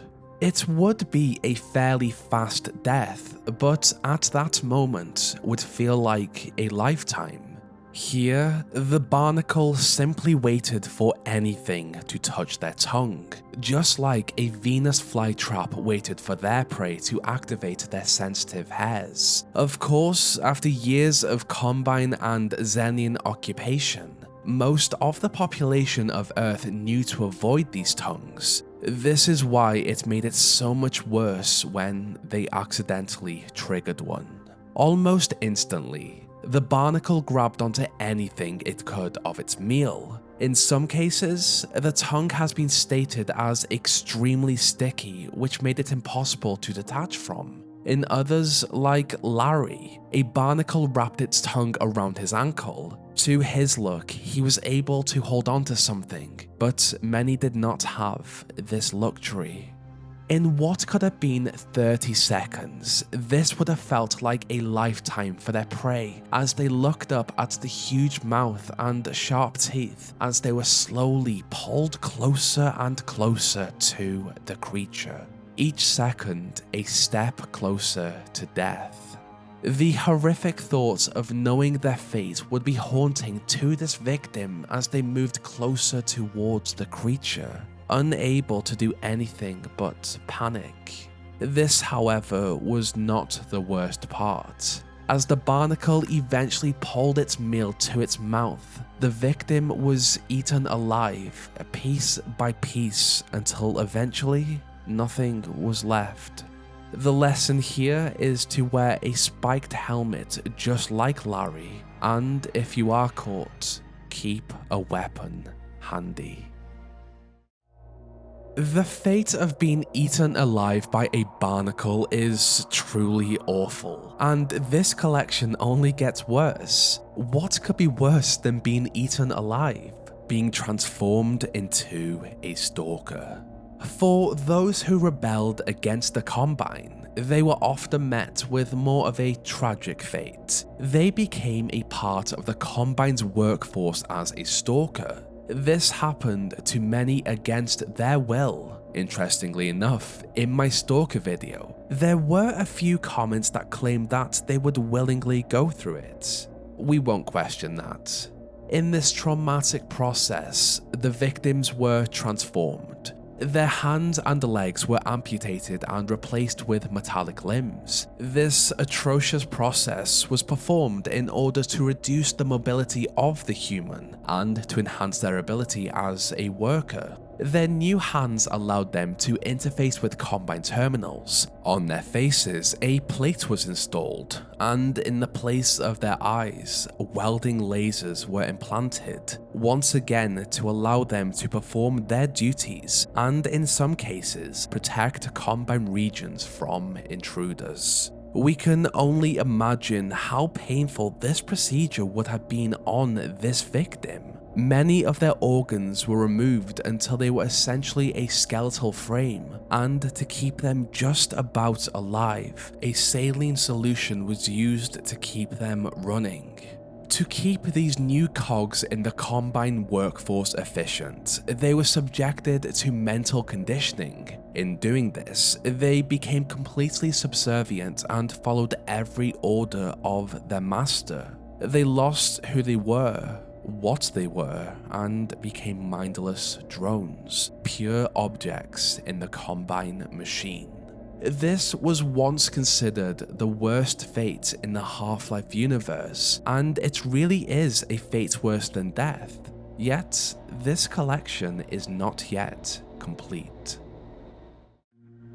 After the headcrab species migrated from Xen to Earth, they actively sought out humanoid hosts to control. This process was absolutely terrifying for anyone unfortunate enough to encounter this species. Upon the successful leap and attachment to their victim's head, an abhorrent and brutal experience began. The headcrab used its hidden beak to break into the skull of its victim, and with this, took control of its brain. In doing this, the humanoid simply became a host as the parasite essentially used them as a puppet. This was of course extremely painful for their human hosts, and they felt everything.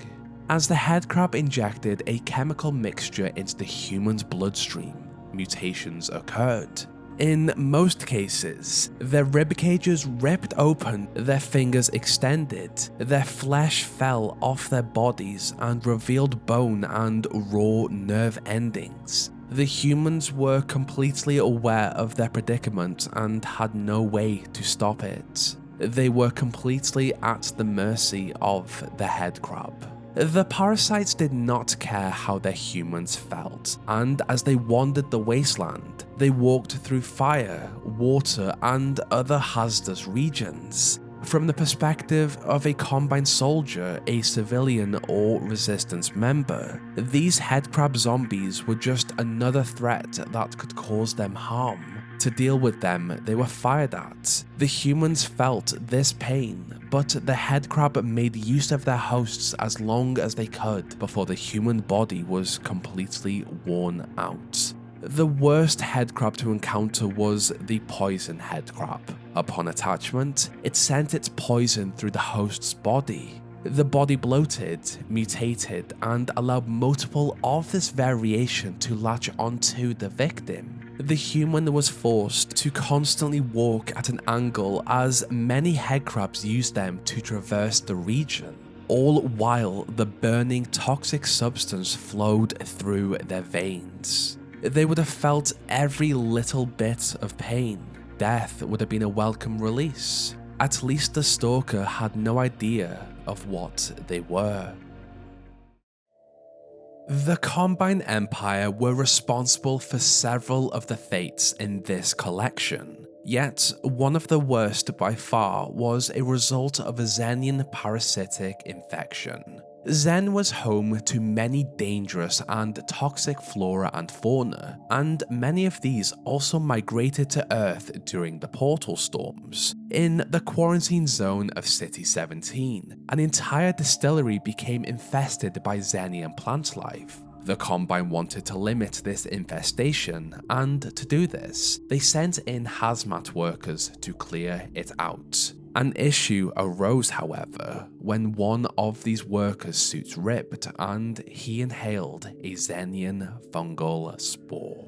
Upon its entry into this human host, the seedling grew. As time passed, Jeff noticed that something was wrong as his body bloated and Xenian coffers grew out of his back. These coffers then shot out their own spores into the environment. At some point, Jeff became unable to control his own actions as the fungal infection took over his brain. Jeff would have been in agonizing pain, unable to do anything about the situation as a toxic sludge moved around his body. New skin grew over his hazmat suit, and his head even split into two separate pieces. In between these, a teeth formed, and his head became a mouth.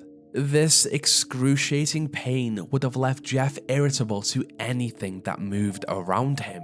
He could not see as a result of the drastic change to his head, but he could hear exceptionally well. For some time, the fungal infection used Jeff to wander the distillery as it spread its seed to further the infestation. Jeff was locked inside of his body, but his body barely resembled the human he once was. Many would like to believe that as Jeff's head had split into two separate pieces, his consciousness would have died as the fungal infection simply reanimated his corpse. Yet, this concept art suggests he was alive. All he could do was call for help. Death was the only escape, and this escape fell into the hands of Alyx Vance. She had the choice of whether or not to activate a trash compactor after she had locked him inside of one. The activation, in my opinion, would have been a mercy killing and freed him from this awful fate. The fates so far have been awful, and in this final piece of this collection, we explore something that is truly terrifying. The worst fate I believe I have found so far in this universe. The experience of becoming a host for a headcrab is awful enough on its own, yet there was something I discovered that made it so much worse. In the sewers of City 17, there was the Underground Railroad, a group of connected resistance bases that allowed almost safe passage from the Combine-controlled City 17 out into the other bases safe from Combine control. However, headcrabs were noted to wander these sewers. When a victim fell prey to one of these headcrabs, they had a chance of falling into the toxic waste and drainage that came from the city, and they became stuck. Over time, more waste was released into the area, and these headcrab zombies fell deeper and deeper into the waste. The headcrabs appear to be content regardless of the situation, but from the perspective of the host, they were trapped in toxic waste, unable to control their own bodies.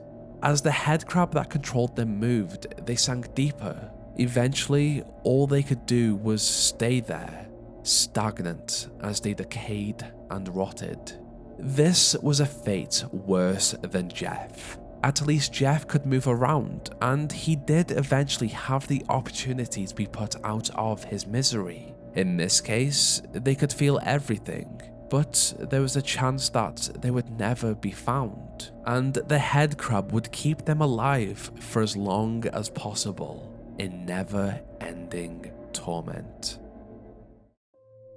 The Half-Life universe is, quite bluntly, an awful place to live. We do not know of the other atrocities of the Combine or how other worlds have treated their population, but on planet Earth in the early 2000s, many people suffered an excruciating end. Maybe a stalker victim simply did not pick up that can, while others complied in order to avoid hazmat duty. They stayed within the city borders to avoid barnacles, and agreed with their alien overlords to have as easy as a life as they could. Having looked into these fates, it appears that it would just be easier to drink that water that made them forget the horrors of this world. Maybe the true worst fate is that of a Half-Life fan, hopeful for a new game that will conclude a story that started over 20 years ago, the fabled Half-Life 3. In this video, we explore the psychological torment of Test Chamber 17 in Portal. As a side note, I will tell this story without the knowledge of the reveal at the end of Portal. I believe it adds to the chamber. After Chell woke up in the Aperture Science Enrichment Center Relaxation Vault, she was introduced to and was guided through the test chambers by the voice of an AI system, GLaDOS. To complete these tests, she made use of the Aperture Science handheld portal device to generate portals and dropped Aperture Science weighted storage cubes on pressure plates. However, there was something off about this whole experience. The player, as Chell, was guided through a facility as a test subject, but in the windows installed for observation, there was never a sign of life. Alongside this, as Chell worked her way through, the AI system appeared to malfunction or blatantly lie on several occasions. Most importantly, under no circumstances should you... As part of a required test protocol, our previous statement suggesting that we would not monitor this chamber was an outright fabrication. Good job. Hello again. To reiterate, previous warning. Momentum. Something was wrong, but all Chell could do was move forward and follow the instructions of GLaDOS. By the time Test Chamber 16 had been reached, Another disturbing factor entered the situation. Due to mandatory scheduled maintenance, the appropriate chamber for this testing sequence is currently unavailable. It has been replaced with a live fire course designed for military androids. The Enrichment Center apologizes for the inconvenience and wishes you the best of luck. These turrets were deadly, and alongside what appeared to be a test designed to kill her, Chell used the gun and navigated through the chamber. Something interesting was also discovered here. A partition of the wall had been pulled out, and inside appeared to be a region in which someone had lived for a short time. On the walls, ramblings. The cake is a lie. This could have simply been a part of the test, though. Regardless, it was unsettling. Having survived the turret onslaught of Test Chamber 16, test subject Chell stood patiently in an Aperture Science elevator as it took her to her next location. Having displayed the unsettling tone of the chambers, a sense of unease and emptiness in the air, and confusion for the player and Chell's experience up until this point, there was something that was not quite right. And with it, we enter Test Chamber 17. As the chamber lock opened, Chell heard the familiar hum and sounds of Aperture outside of these walls as she progressed into a hallway. In the distance, the lights flickered on as the chamber's sign came to life. This would be a test that she and the player would never forget. This board always showed the chamber number, how many chambers were in this testing cycle, and the obstacles and hazards the subject would have to use or avoid to complete it. It appeared to be simple enough. A weighted storage cube would be dropped into the chamber through a vital apparatus vent. There was a risk of injury if the subject was underneath it, and there were also high-energy pellets and pellet receptacles to catch them in order to activate some sort of contraption within. At least Aperture appeared to be compliant with OSHA regulations to reduce the risk of the subject getting flattened or fried. The previous chamber, Test Chamber 16, had offered significant physical consequences if portals were generated in the wrong place. Test Chamber 17, however, offered something completely different. Before the progression of this chamber, it should be noted that the only communication or companionship of any sort so far was through the AI system GLaDOS. The player was dependent on her voice and instructions, even if the voice sometimes malfunctioned or led to injury. Because of the relationship developed between Chell and GLaDOS, the AI, in the absence of any human contact, was a sort of authority figure. The vital apparatus vent will deliver a weighted companion cube in 3, 2, 1. Now this is where the true test began.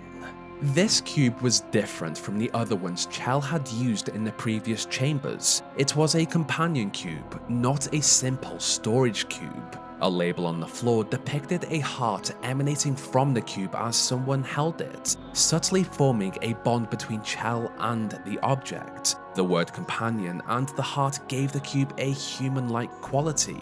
This anthropomorphization of the cube essentially began the formation of a bond between Chell and the cube. A bond she had not experienced during her isolation in Aperture. This weighted companion cube will accompany you through the test chamber. Please take care of it.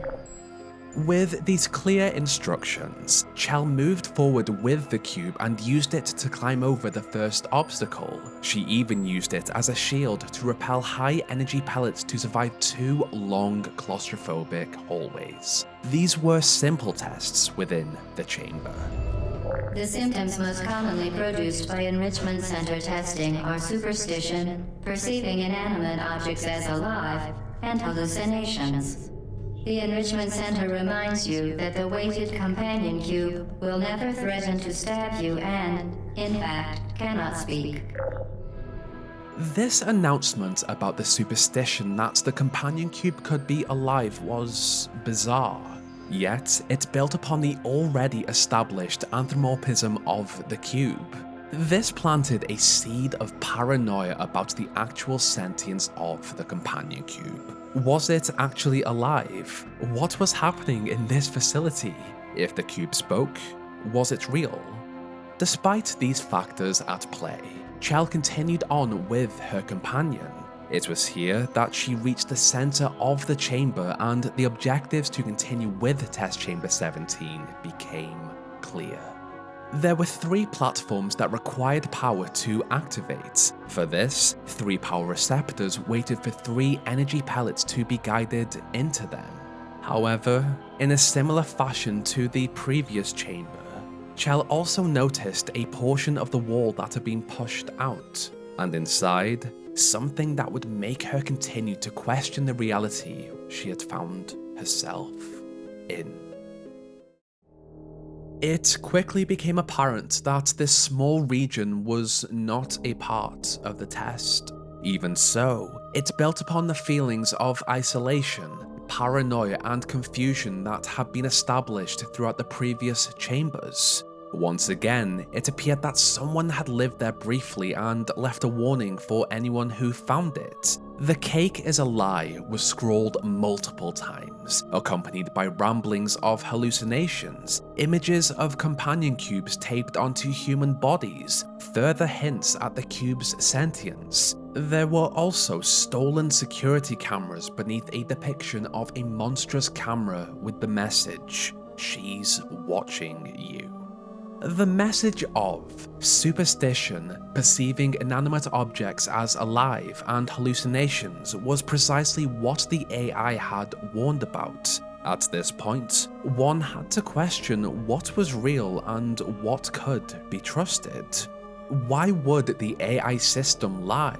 Was it the monstrous creature depicted in the drawing? And what would it gain from manipulating the test subjects? Even more confused by the situation, Chell had no choice but to return to the chamber and complete it. There was no other way to exit the test cycle.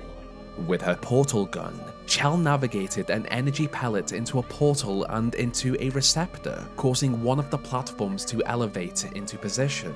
Using the cube, Chell bounced another pellet into another receptor, elevating the second platform. The Enrichment Center reminds you that the weighted companion cube cannot speak. In the event that the weighted companion cube does speak, the Enrichment Center urges you to disregard its advice.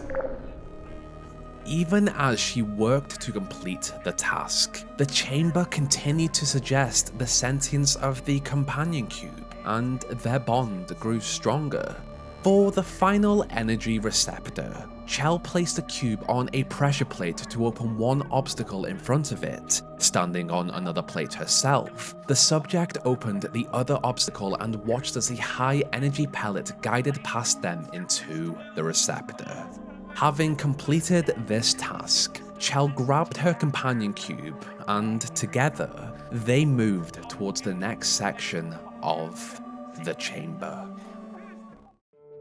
From the moment Chell and the player had stepped into Test Chamber 17, they had been conditioned to not only view the companion cube as a sentient being, but they had also formed a bond with it as a result of their isolation so far.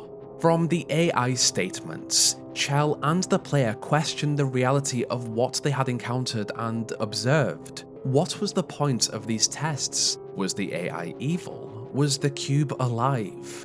There was something wrong with the facility, but it was difficult to actually figure out what it was. Even so, this chamber had given Chell a companion. You did it. The weighted companion cube certainly brought you good luck. However, it cannot accompany you for the rest of the test and, unfortunately, must be euthanized. Please escort your companion cube to the Aperture Science Emergency Intelligence Incinerator. This was the actual task of Test Chamber 17. To drop the companion cube, Chell and the player had become grown attached to into an incinerator. Every psychological technique that had been used so far amounted to this very moment. The term euthanize is commonly used to refer to the painless, humane death of a living entity. Once again, this suggested that the cube was alive. If Chell were to drop it into the incinerator, she would end the life of her only companion. Still, due to the other techniques used in this chamber, a big question remained. Was the cube alive or just an object? GLaDOS's order would have created a moment of cognitive dissonance in which the player was stuck between two conflicting beliefs and values. The companion cube appeared to be just that, a cube. But GLaDOS's instructions had made Chell question her logical understanding of what it actually was. Stress, anxiety, and even remorse for the cube could have been felt at this stage. To make this discomfort even stronger, social isolation can often lead to individuals to form strong attachments with inanimate objects. In this case, the cube could have been a surrogate for human interaction, aided by the constant personification of the object by GLaDOS. The main issue here was that Chell could not progress to the end of the chamber without completing the task. A task ordered by an authority figure she had followed the orders of since she had woken up in the relaxation vault. If Chell was to look at how the incinerator worked, she would have to activate a switch to open it, and then race against time to drop the cube inside. However, on the ground were two images. The first of a cube with a broken heart, and the second of a flame erupting from the incinerator. Once again, reinforcing that the companion cube would have an emotional response to this betrayal if Chell destroyed it. While the main question still remained of the companion cube's sentience, Chell only had one way to leave the chamber: by following GLaDOS's orders. Rest assured that an independent panel of ethicists has absolved the Enrichment Center, Aperture Science employees, and all test subjects of any moral responsibility for the companion cube euthanizing process. While it has been a faithful companion, your companion cube cannot accompany you through the rest of the test. If it could talk, and the Enrichment Center takes this opportunity to remind you that it cannot, it would tell you to go on without it because it would rather die in a fire than become a burden to you. The announcements from the AI system appeared at first to be a way to push Chell to comply with the order she had been given. But there were some choice words and phrases scattered within there to be perfectly crafted together to manipulate Chell's emotions and actions.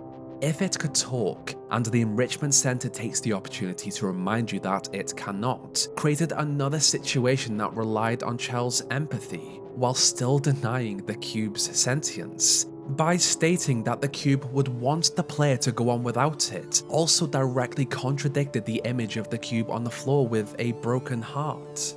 This moment was perfectly put together to increase confusion and an emotional strain.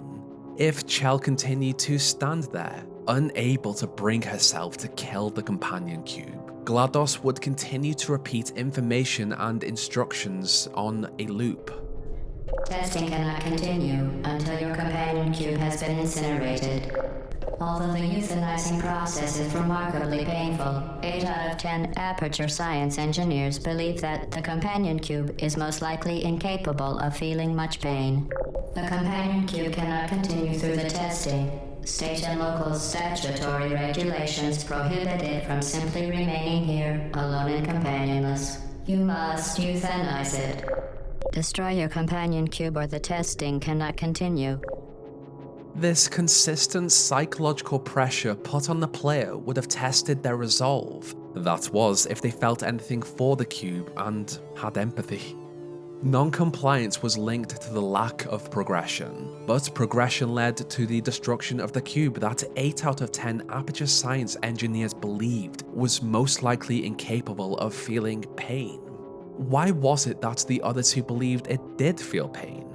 The phrase most likely also suggested uncertainty in that statement. Each statement attempted to warp Chel's sense of reality and essentially gaslit her into maybe believing that this cube was sentient.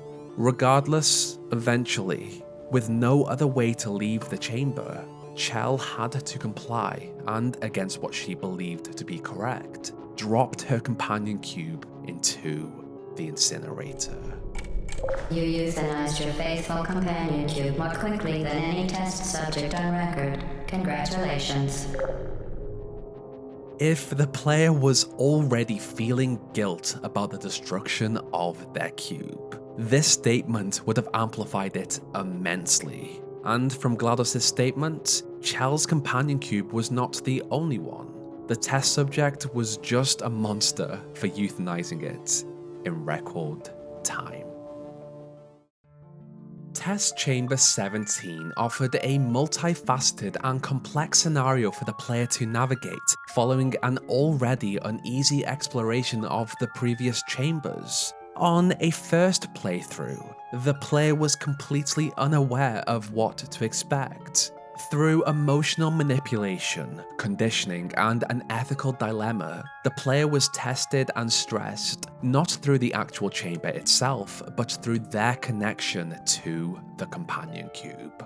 Upon entering the chamber, GLaDOS humanized the cube through very selective language. She created a bond between the player and the cube, implying the player had to protect it despite it being an inanimate object. When the moral dilemma to euthanize the cube was introduced, the word euthanize implied a painless, humane end for a human, let alone a cube.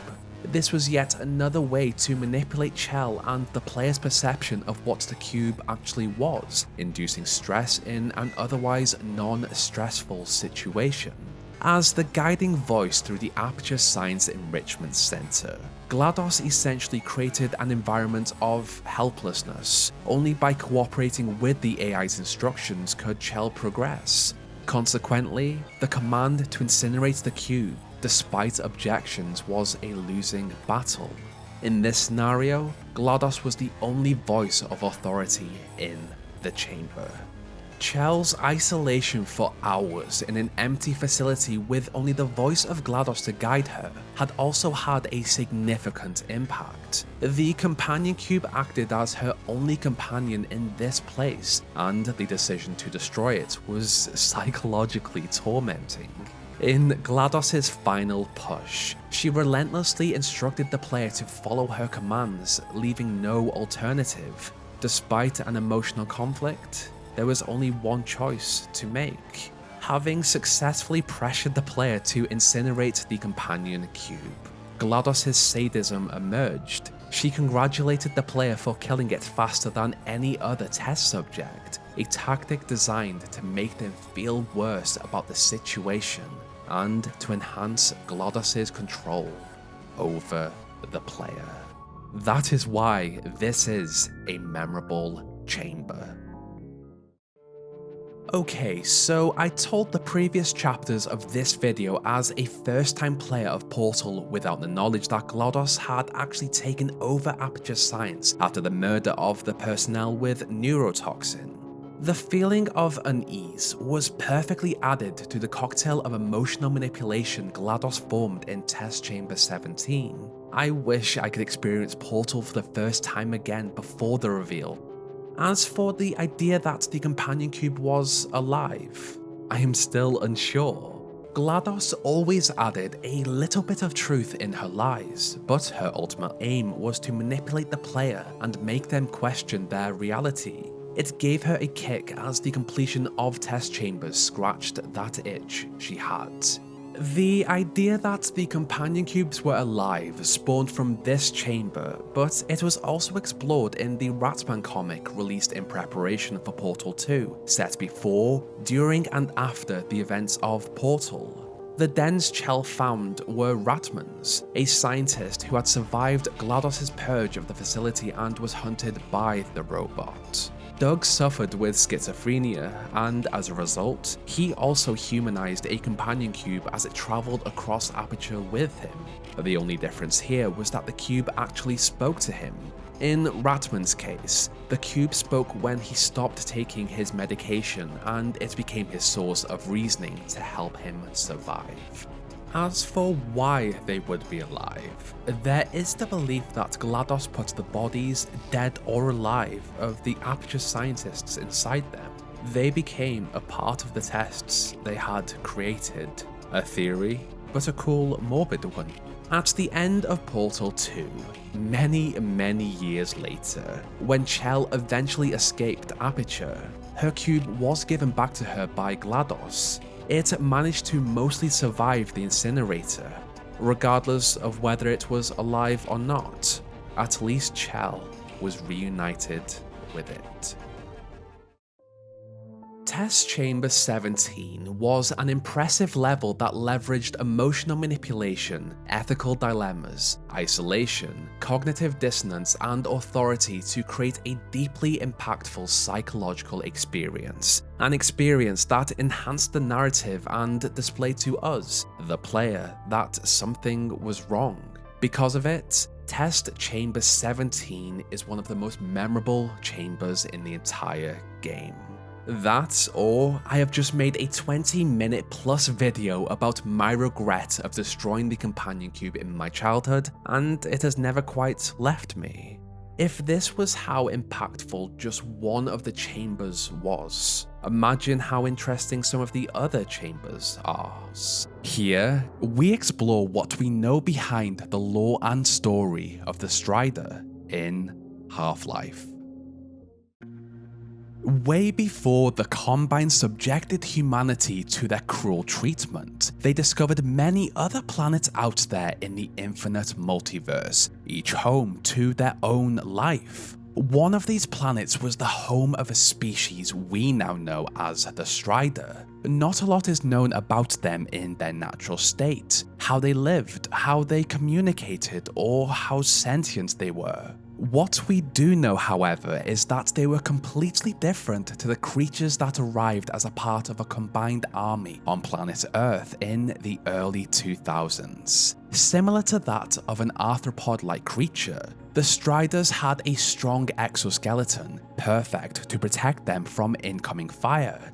Their 3 long legs allowed them to not only navigate the land around them quickly with ease, but they also gave them the flexibility to drop low to scout out areas close to the ground and avoid damage if someone or something were to attack them. The mass of their body was shown to house their vital organs, a yellow-like blood substance, and most importantly, their brain. The Combine Empire sought to conquer and control all sentient life, and to do this, they jumped from universe to universe, ready to strike. The information surrounding their discovery of the homeworld of the Strider is still extremely limited. What is known is that the Combine scanned this species in their natural environment with a plan to use these scans to create something new. As for the fate of the population of this planet after they had been scanned, it is unknown. The Strider appear to have been one of the earliest additions to the Combine Empire, and as the Strider became one of the most prominent war machines in the many conflicts to come, it could be likely that up to this point, the Combine chose to scan instead of attack. Regardless of whether the Combine Empire did wipe out the original Strider species or not after the scan, they got to work. The Combine Empire needed a strong army and workforce to complete their goal, and with the scans of a new species, the Universal Union constructed their own synthetic copies. 2 very distinct versions bred into subservience, with alterations to help them in the tasks supplied to them. A machine of war and a machine of maintenance. The Combine needed a unit in their army that could take heavy damage and also return it. The Striders designed for war were given a tan color to distinguish them from other variations. In their development, these war machines had rapid-firing pulse cannons mounted into their carapace, connected to their vision. This was the perfect way for them to observe their surroundings and fire instantly and accurately on sight. Their height only enhanced their effectiveness in combat. They soared high over buildings and ducked low to reach the ground. For those who attempted to hide behind objects or structures, the Striders had two options to take them out. The first was to use barbed spikes at the base of their legs to claw at vulnerable structures, and the second was to use their warp cannon, a deadly weapon installed just under their base. When charged, it sent out a violent wave of energy and bent light around it.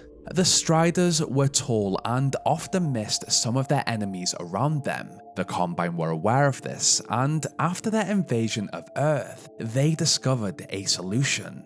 The Combine shield scanners were often sent out with Striders, and as the Striders explored a region, the scanner flew through those hard-to-reach areas and reported back to the Strider of a new target and its location. This made it incredibly hard for anyone to escape a Strider attack. This variation of the Strider had been designed for war, and in a mural created by a Vortigaunt, Gary, he showed the invasion of his planet. In this mural, the Striders were shown to be one of the main forces used by the Combine, along with dropships and another unidentified humanoid species. The Vortigaunt did their best to fight off this invasion, but the overwhelming power of the Striders was just too much. The few survivors of the invasion of the Vortigaunt homeworld did manage to flee to a border world and later found themselves on Earth just before the Combine discovered it. And here, they met the Striders again as they were essential in the fall of all of Earth's armies in a mere 7 hours. The use of the Strider in the assault of the Vortigaunt homeworld once again suggests that the Strider were one of the earliest species adapted into the Combine army. The Strider themselves were the perfect war machine on the planets that the Combine attempted to conquer. They were large and clunky, they were however lightweight, and their legs folded perfectly. As a result, they were attached to the base of a Combine dropship, carried into the front line, and dropped there. The Combine Strider were synthetic creatures, bred to be subservient to the Combine. They were shown to be fairly intelligent when it came to making quick decisions. Despite their intelligence, just like the Stalker, another nightmare creation of the Universal Union, the Striders could be turned on or off when needed. When activated, they growled, howled, and cried out when they were injured, yet their allegiance was to their masters. As the years went on, they continued to fight for the Combine without question. Approximately 15 years after the invasion of planet Earth, the Combine had adapted the planet for their needs. Of note, they had drained the oceans and, most importantly, set up secure settlements across the planet to house humanity. The Combine, of course, had many incredible technologies that had allowed them to do this, and to construct and help these settlements function, they made use of another variation of the Strider, the maintenance machines. These Striders were designed to aid the workers that used them, noticeably physically different with a white shell casing. A platform was installed above the base of the Strider for the controller to essentially drive and maneuver them. Working at these heights was dangerous for the creature, the worker, and whatever was below them. And to fix any potential issue, enhancements were installed into the legs of the Strider in order to keep the platform above level. Without the need for a pulse cannon, a robotic eye was installed instead and used to enhance the vision of the creature so that they could clearly see where they were going. Without the need for a warp cannon, a connector was installed into the base of their body. This offered the workers that used them the ability to connect heavier materials to the creature to move them. One example shown was during the construction of City 17 and the Citadel. These Striders were noted to carry heavy wires to a generator while being operated by another Combine unit. Overall, after this species had been scanned by the Combine, their synthetic copies had been crafted for two completely opposite functions, one for creation and one for destruction. Approximately 20 years after the Combine's invasion of planet Earth, the resistance of humanity finally had enough strength and belief that they could fight back. The uprising of City-17 forced the Combine to push the production of all of its units across the wasteland. As the streets filled with the bodies of both Resistance and Combine units, Striders were deployed in waves by dropship from the Citadel.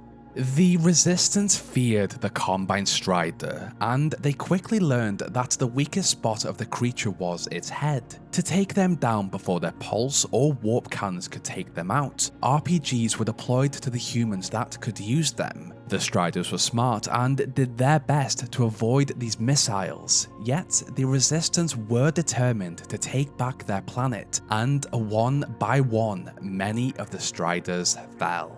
As this conflict escalated, the Citadel in City-17 fell after its core overloaded. This wiped out everything within miles of the city. This also removed the Combine's connection to planet Earth. The energy from this explosion, however, began the formation of a super portal that would reconnect them. The Combine just had to wait for it to fully form. The Citadel had fallen, and this was a huge win for the Resistance. The Combine forces on Earth were aware that they had lost their first wave of this war, and after they discovered the existence of White Forest, a secret Resistance base in the Outlands, they sent their units to take it down. On their way there, Striders marched with other Combine units and protected the weakest of their group. Within White Forest, the scientists there worked on a rocket that they planned to launch to close the forming super portal. They just needed enough time to complete it. On their way to White Forest, Resistance members Dr. Gordon Freeman and Alyx Vance encountered what appeared to be at first a dead Strider. That was until they moved closer to it and accidentally woke it up. Gordon and Alyx were skilled in combat, yet a close encounter with a Strider without heavy weaponry would have been a deadly confrontation. To their luck, they watched as Dog leapt from a surface above and fought with the creature. In this battle of the Titans, the Strider attempted to take out the robot, but Dog was much faster and smarter. At the height of this battle, he climbed his way up to the head of the Strider, ripped open its protective plates and pulled out its brain.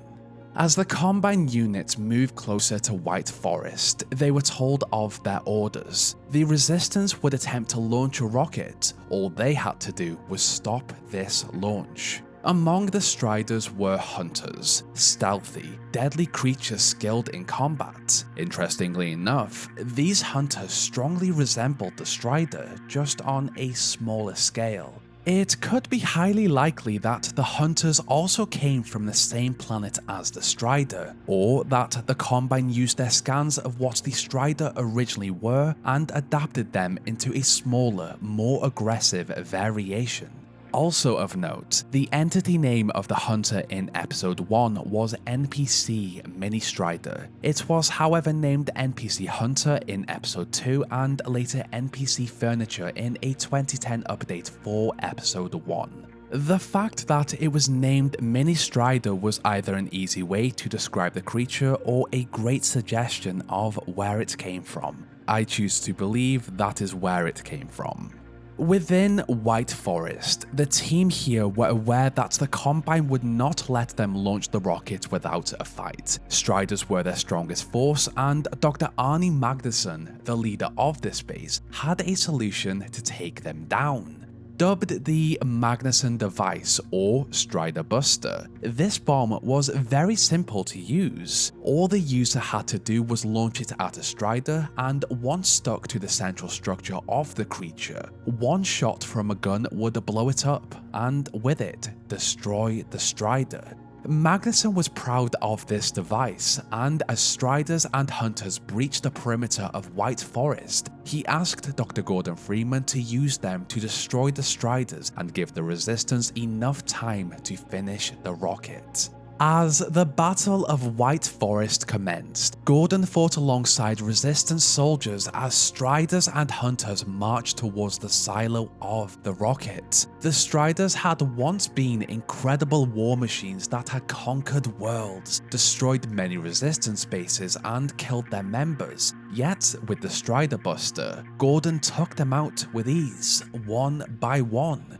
This additional time allowed the team inside to finish off their work on the rocket. As the battle came to an end and the threat of Striders, Hunters, and the various other Combine units faded, Gordon entered White Forest and watched with the rest of the Resistance as the rocket launched and stopped the formation of the Super Portal. As for what remained of the Striders, they waited for the next orders from the Combine units that remained on Earth, cut off from the Combine homeworld. The Strider is a creature still shrouded in mystery, and we still have questions. What became of the species that became the Strider? Were they decimated after they were scanned or left to roam in their natural environment? This has never been confirmed. The Strider was shown to be fairly intelligent and sentient. After the Combine lost their access to Earth, it could be possible that without a strong, dominating force to control them, they may have begun to think for themselves and joined the Resistance, just like the Vortigaunt did. That may just be me being hopeful. As of now, this is where the story of Half-Life and the Strider ends. As with most of the creatures we encounter in the Half-Life series, there is always much more to them behind the scenes. Valve go through multiple stages of development and vigorous playtesting before the locations, stories, and creatures are given their permanent spot in the game. The Striders were no exception. Thanks to the Valve Bible, Half-Life 2 Raising the Bar, we have some information about our favourite three-legged giants. From the concept art, we can see that the Striders went through several iterations. Bill Fletcher's quote in the book does also help explain what they were going for. As animation reference for the Strider, I used a giraffe-gorilla combo. I wanted him to capture the gracefulness of a giraffe, but also have the Strider stomp and lead with his elbows like a gorilla when he walks to convey a simian power. We can see exactly what he means from this first image. The neck is tall, graceful, and very giraffe-like, while at the bottom, its legs are similar to an ape's hands. I really like this art, and if I'm being honest, I do think I prefer this to the retail version. I can imagine this before the Combine adaptations, just wandering fields or something similar on their own planet. Here we have some head shapes and body types. From the perspective of Valve, it must be so difficult to settle on just one type. I like what we received, I however did prefer the creatures from the first image. Finally, the Battle of White Forest was one of the most significant moments in the game. John Guthrie, a level designer that worked on Episode 2, stated that it took many months to create, test, and fine-tune this sequence. Playtesting showed that every player approached this battle differently. They saw individuals adopt completely different approaches to defeating the Striders. Some threw logs at Hunters, others relied on their rebel companions to kill them. Some players never sprinted, while others never used the car. They tried to keep supporting all the different strategies that occurred to players. The sequence was iconic and memorable. It took months to complete, and in my opinion, it was completely worth it. Here we explore the Portal Project. Back in 1944, Cave Johnson purchased an old salt mine in Upper Michigan after his company, Aperture Fixtures, had dominated sales in the shower curtain industry after securing contracts with prominent agencies and companies. With his wealth, he moved into the science field and constructed a science facility deep underground in the salt mine. By 1947, the company won the award for the Best New Science Company from the Science and Business Institute of America. With experienced scientists working for him, and with the company only looking to rise in their ranks, Cave wanted to be the best in the field, and so, in around 1950, Cave searched for something that would be revolutionary: portal technology. With new technology on the horizon, new test shafts were constructed to test the portal technology. While many of the previous shafts had been created to test the new gels and various other technologies, the portal technology became the main focus for some. The first variation of the device was named the Aperture Science Portable Quantum Tunneling Device. The bulky device was placed onto the test subject and held in place with straps. The large bulk held the materials for use in the experiment, while the gun attached to it could access these materials with a hose. The gun itself had the ability to create two portals, one to enter and one to leave, and vice versa. While on paper this sounded successful, the large apparatus in combination with the portals themselves being unstable resulted in the mutilation and sometimes death of the test subjects when they attempted to enter the portals they had just created. In 1956, Aperture Science gained a large cash infusion after making a deal with the United States military. With this, the company continued to attempt to make the portal technology a success. Over the next decade, many of the test subjects died while at the facility, and the government became aware of the increased number of disappearances. So in 1968, the United States held a Senate meeting to discuss the missing astronauts that had disappeared while participating in the Aperture Science facility. Due to the failed experiments and legal bills, the company became bankrupt. To pile on his stress, Cave Johnson began to believe Black Mesa was stealing his technologies and using them for their goals.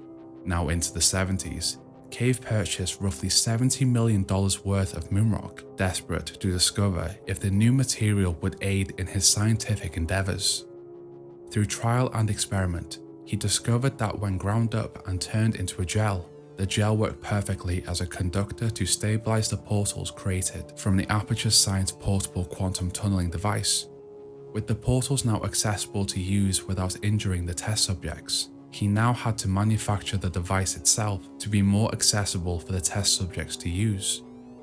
This discovery had given Cave hope that Aperture could thrive once more, and so, with this, he introduced a new plan to get Aperture back on their feet, one of these plans being the Portal Project. Here, Cave pushed his scientists to build a smaller quantum tunneling device, and they did. Here, the Aperture Science handheld portal device, or to others, the ASHPD, was created. Requiring a dedicated location to test the new portal device, Cave commissioned the construction of the Enrichment Center using the moon dust to create chambers. This series of test chambers could now be observed by the scientists, and they could work on their findings within their new offices. While the previous version of the tunneling device had been destroyed, and so only minor details could be found about them, this device had a variety of features that allowed its user to use it to its maximum potential. At first glance, the device appeared to be much smaller than its predecessor. The user could simply place their hand into the device, while their second hand could support the weight and direction of where the device could fire. Inside of the machine were two triggers, one for the first portal and the other for the second. As similar to the previous build, the first portal would simply lead to the second. In this upgrade of the machine, the first portal appeared to be blue and the second orange. This color display allowing the test subjects to differentiate between the portals, as creating a new portal of the same color would simply close the existing one.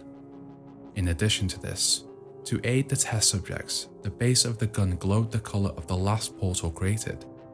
Now completely portable, the test subjects could safely enter a stable portal and use gravity, momentum, and various other scientific calculations to get from point A to point B. Inside of the gun, the scientists had managed to create and manipulate a miniature black hole to power the device using various failsafe features to stop the hole from expanding and injuring the subject and the facility. With objects implemented into the test chambers, The gun allowed the users to make use of the zero-point energy manipulator to easily pick up normally heavy objects and place them in select locations. To increase the test chamber's efficiency, the material emancipation grills within the chambers that would usually destroy select items that cross them were tuned to close all active portals created with the gun when the gun passed through the barrier. To stop the subjects from taking injury from the long falls that the use of the portals could create, the subjects were fitted with an advanced knee replacement. This simply removed any pain or injury from a considerable drop. By 1986, Aperture Science had constructed many test chambers to test their technology, and it seemed to be working fairly well. With the success, Cave received word that the Black Mesa research facility were working on their own portal technology, and so, in an attempt to continue to beat his rivals, he pushed the development of GLaDOS, a machine that would manage the facility and take his consciousness when he passed away so that he could essentially live on through it and continue to run his company. Due to being in close proximity to the ground-up moon rocks, Cave had become ill over the past few years, and slowly his lungs had begun to give out. Shortly pushing for the genetic lifeform to be completed, he died, leaving his assistant, Carolyn, to manage the facility. Later in 1996, Carolyn had her consciousness transferred and merged with a now complete GLaDOS. While this merge of consciousness and technology appeared to be a scientific breakthrough, GLaDOS from the beginning of her life was unstable and craved science. In the early 2000s, GLaDOS was activated, and from this event, the facility was shut down and the majority of the scientists within died from the neurotoxin that she pushed through the facility. Now, still craving science, GLaDOS had one goal: to test the Aperture Science handheld portal device using the test subjects just waiting to be woken from long-term relaxation. Originally created by a human, the Portal project would now be continued by a robot indefinitely. Over her years of testing, GLaDOS adjusted the Portal device to suit her various subjects. Her humans used the standard device created by Cave and his team, while her later created robotic subjects were given blue, purple, yellow and red portals to use in their test chambers. While the colors changed, the function of the device stayed the same. The Portal project is one of the greatest secrets of the 2000s, but with the world outside of Aperture under the control of the Combine, it may be best for the project to stay hidden for now. With the Combine now cut off from their dimension after their super portal collapsed, it is thought that the portal gun could aid the Resistance in their final fight. While the portals would be unstable on surfaces not infused with moon rock dust, maybe this could be the perfect weapon to remove the Combine's presence from planet Earth and give humanity back their freedom. While the Portal project originally was created to get Aperture Science back on their feet, now it could essentially be a tool to rid planet Earth of the Combine invasion and allow the human population to start a new life without oppression. Here we explore and deep dive into the events that led up to May 16th, the moments during, and ultimately what happened in front of and behind the scenes of the Black Mesa incident. The main event occurred on May 16th of an unspecified year in the early 2000s, but this disaster was the result of many smaller acts within different factions months and years before. These main factions were the personnel of the Black Mesa facility, the Hazardous Environment Combat Unit, Black Ops, the G-Man and his employers, the Nylanth and his servants, and the mysterious Race X. But how did each of these arrive at Black Mesa to play their part, and what did they want? The start of this disaster actually began many years before over in the New Mexico desert at the Black Mesa Research Facility. During this period, one of the teams here were given the task to develop and explore in the field of teleportation. Through research and hard work, this small secret team accidentally discovered another world, or should I say a border world, called Zen. This was groundbreaking, an extra-dimensional realm with different laws of physics, flora and fauna. A new world full of possibilities and research that could be used to enhance humanity's understanding of the universe as they knew it. As time passed, survey teams were sent to Xen to explore this vast group of floating islands in a void of space. They learned that this place existed between dimensions and acted almost as a pathway from one world to another. None of the life here actually came from Xen. They had crossed over from their own worlds and simply stayed. A discovery of this magnitude was a first for humanity, and as a top-secret research facility, only a select few were given clearance to this information. Xen itself was interesting, and as the survey teams ventured across it and set up small camps, they brought back artifacts, flora and fauna to study in Black Mesa. While the study of these was incredibly interesting, another team found value in another type of Xenian artifact. The vast floating islands of Xen were home to dangerous, aggressive creatures, but they also contained crystals. These crystals varied in size and color, and inside, they contained an energy source humanity had never come across before. Upon acquisition of some of these crystals, a small team analyzed them and theorized that they contained an exotic energy that could quite possibly help them in the development of teleportation technology. The issue they had was that they did not have the technology or equipment to fully examine them. To push forward with their research, Dr. Rosenberg drafted a blueprint for a giant machine that could give them the information they needed from each Xenian crystal sample. This machine, the anti-mass spectrometer, was constructed in Sector C of Black Mesa in Test Lab C-33A. Its purpose and function was to scan the crystals with oscillating electromagnetic fields and beams of high-energy plasma. This in turn would agitate the exotic matter within the crystals to measure the currents of displacement energy. Energy that the scientists believed would help them progress with teleportation technology. They just had to find a crystal that gave them the results they wanted. So, a team was formed, the Anomalous Materials team, and they scanned the Xenian crystals sourced by the Xen survey team. This technology and research was extremely dangerous, and as a result, safety parameters were put in place to protect the team. The most prominent feature was that the power of the anti-mass spectrometer was to never go above 90%, otherwise there was a chance the beams could strike out in any direction or even just blow up the machine.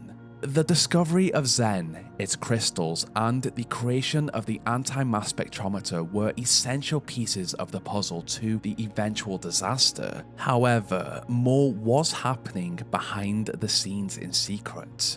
Was the discovery of Xen an accident, or were the scientists led there from a secret force? And whose idea was it to study the crystals? While humanity stumbled around the floating islands of Xen like children, the Nilanth watched them from afar. This creature, for all intents and purposes, was the ruler of this land by force. It had enslaved the sentient population and created an army. The Nilanth wanted to leave Xen eventually, as it had been hunted and severely injured by another force. It needed a safe haven, and Earth appeared to be just that. It just had to wait for the correct moment to strike.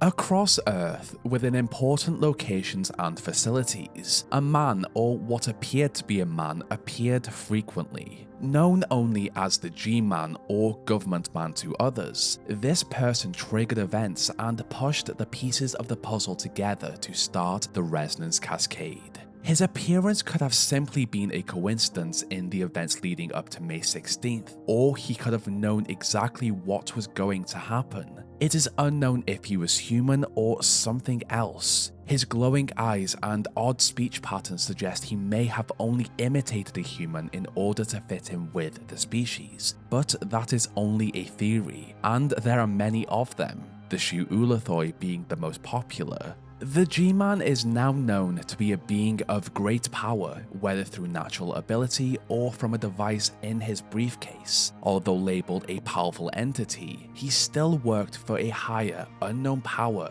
only labeled as his employers. During this period of time of humanity's discovery of Zen and teleportation, the G-Man became a part of the United States government or managed to acquire high-level clearance and security access to the top secret sites and facilities across the country. His actions during this period would suggest he was the puppet master pulling the strings of all of the events that would occur, but for what goal?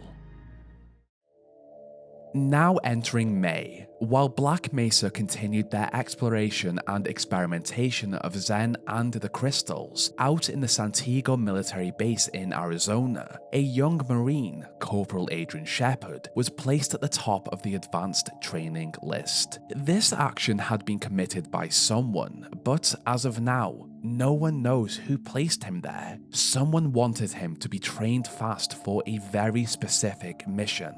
On May the 3rd, Adrian heard word of a strange government-looking man wandering the base. This was only a rumor at this point, but by May 7th, Adrian saw the man for himself. The interesting part about this was that the man appeared to watch him from afar at various points throughout the day. Considering Adrian had mysteriously been placed at the top of the advanced training list and he was being watched by this high-ranking official, it could suggest highly that this was the man who had pushed him up, the G-Man.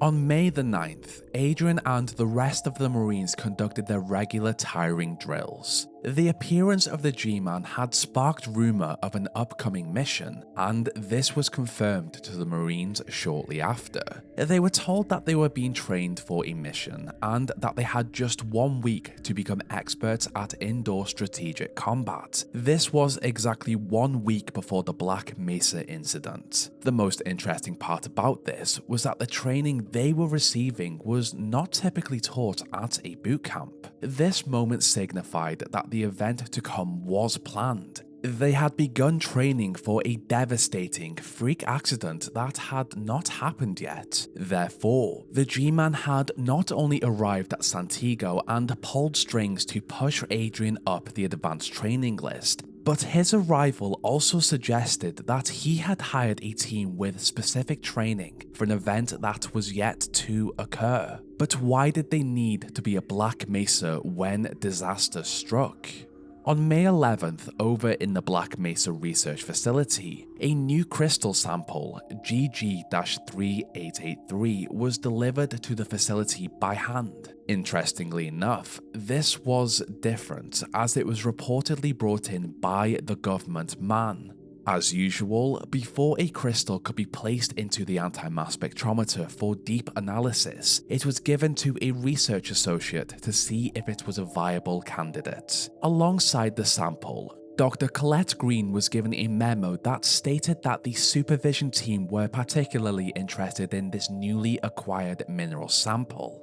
This appeared to be pretty important in comparison to some of the other samples she had looked at. Dr. Green reported that sample GG-3883 was not only the largest sample she had seen, but it was also the purest they had received by far. It made sense why the sample was so important.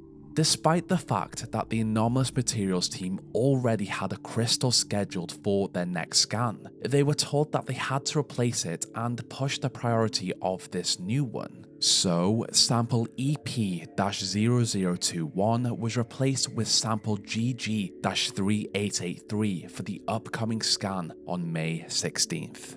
This order of replacement violated the standard anomalous materials handling protocol, but at this point, the administrator of the facility, Dr. Wallace Breen, had got involved, and as their boss, the team could not really say no. Over the next few days, the Marines at Santiago heard rumors of what their mission actually was, and the name Black Mesa Research Facility appeared frequently. A top-secret research facility did not sound too exciting to the Marines, but this is where they would be going. On May 15th, the day before the event, they were told to prepare to leave at any moment. They were just waiting for it to happen. However, the Marines were not told what it was. All of these smaller events were important to the lead-up of the Black Mesa incident. The border world of Xen had been discovered, and with it, the examination of Xenian crystals and the attention of Xen's ruler, the Nilanth. A large, pure sample had been brought into Black Mesa by the G-Man for analysis with the anti-mass spectrometer. A highly trained military team was on standby for an event that had not happened yet, and the administrator of Black Mesa showed a strong interest in this sample, pushing him to put pressure on his team, even if it meant going outside of the standard safety protocols. Alongside the majority of these events, the G-Man was there, putting them in place. But what did he and his employers plan to gain from what was to come? A regular experiment at the Black Mesa research facility in Sector C was stressful, yet the team had been pushed even more this time after they had been given a crystal sample that forced them to stretch not only their standard testing parameters, but also their health and safety. In the early hours of May 16th, the scientists believed that this day would be just another regular day. Maybe a little more stressful, but still a normal day of testing. As the team set up, they were given instructions directly from their administrator. He wanted conclusive results from this sample, and to do this, they had to further adapt their standard parameters. This crystal sample, GG-3883, was much larger and pure than a regular sample, and for it to work within the anti-mass spectrometer, the team had to adjust how they used the machine. The anti-mass spectrometer had a power resolution safety buffer of 90%. This normally allowed them to generate enough energy to acquire the results they desired. With a sample of a much greater size, they had to adjust. For this sample, the team increased the power resolution to 105%. Not only did one of the lead scientists, Dr. Eli Vance, object to this violation of protocol with the safety of his team in mind, but so did the creator of the machine, Dr. Rosenberg. Despite their objections, they were ordered to continue with this course of action by the administrator. Something was off about this whole situation, and what made it even more unsettling was that the G-Man was spotted wandering the halls and speaking to some of the scientists. For an experiment that would have usually been so normal, why was a government man there? The team continued to scramble to get everything in order, but they soon found that the new allocated power required for the anti-mass spectrometer led to electrical issues and shortages across the rest of Black Mesa. As the hours went on, it was clear they were running behind. They were pushed back even more when their materials handler, Dr. Gordon Freeman, did not turn up on time. He had slept late and rushed his way in. This would have normally frustrated the team, but for this day, they took advantage of this extra time to continue setting up. All over Black Mesa, systems crashed and data was lost as the entire facility attempted to work alongside the power disruptions. Then, Gordon Freeman arrived. Although the anomalous materials team had been given all of this extra time, the eventual arrival of Dr. Freeman meant that they had to push on with this sample analysis. Shortly after his arrival, Gordon entered the test chamber and, under the instructions of the team in the control room, he activated the beams of the anti-mass spectrometer. Following whatever remained of their protocol that had not been adapted, below the machine, Dr. Cross placed the crystal sample into the delivery lift in preparation for it to be moved into the chamber above. As the beams continued to power up, the G-Man contacted Dr. Vance, a strong objector to this experiment, and he told him something odd. Prepare for unforeseen consequences. Eli had been suspicious of this experiment and worried of the dangers it could bring. This statement only solidified his fears. Something could go extremely wrong, and he knew something was off. but his team was under so much pressure from their administrator, and so he decided not to do anything and just continued on with his role. The anti-mass spectrometer eventually reached the power level of 105% and was ready for the next stage in this experiment. In the control room, one of the team noticed a small discrepancy in the readings. This again was another red flag that something was wrong, but once again, this concern was ignored. There had been so many warning signs on this day for many of the team, but the looming pressures of the administrator had pushed them out of their comfort zone. The arrival of the G-Man who wandered the halls also suggested he had some sort of hold over the administrator. He had been the one to deliver the crystal sample after all. Inside of the chamber, Dr. Freeman was asked to push the crystal sample into the beam of the anti-mass spectrometer. This action changed everything. Almost instantly, the crystal reacted violently to the energy of the high plasma beams of the anti-mass spectrometer. As it cracked, Xenian crystal sample GG-3883 flooded the test chamber with the exotic energy the anomalous materials team had sought to analyze inside of it. This violent burst of energy ripped open a tear in space between planet Earth and the border world of Xen. Some of the team had worried about the extremely small chance a resonance cascade would occur, and it had. So many small factors had led to this moment, each one perfectly orchestrated and monitored from afar by the mysterious force of the G-Man and his employers. A lot of work had gone into this, but there was still more to do.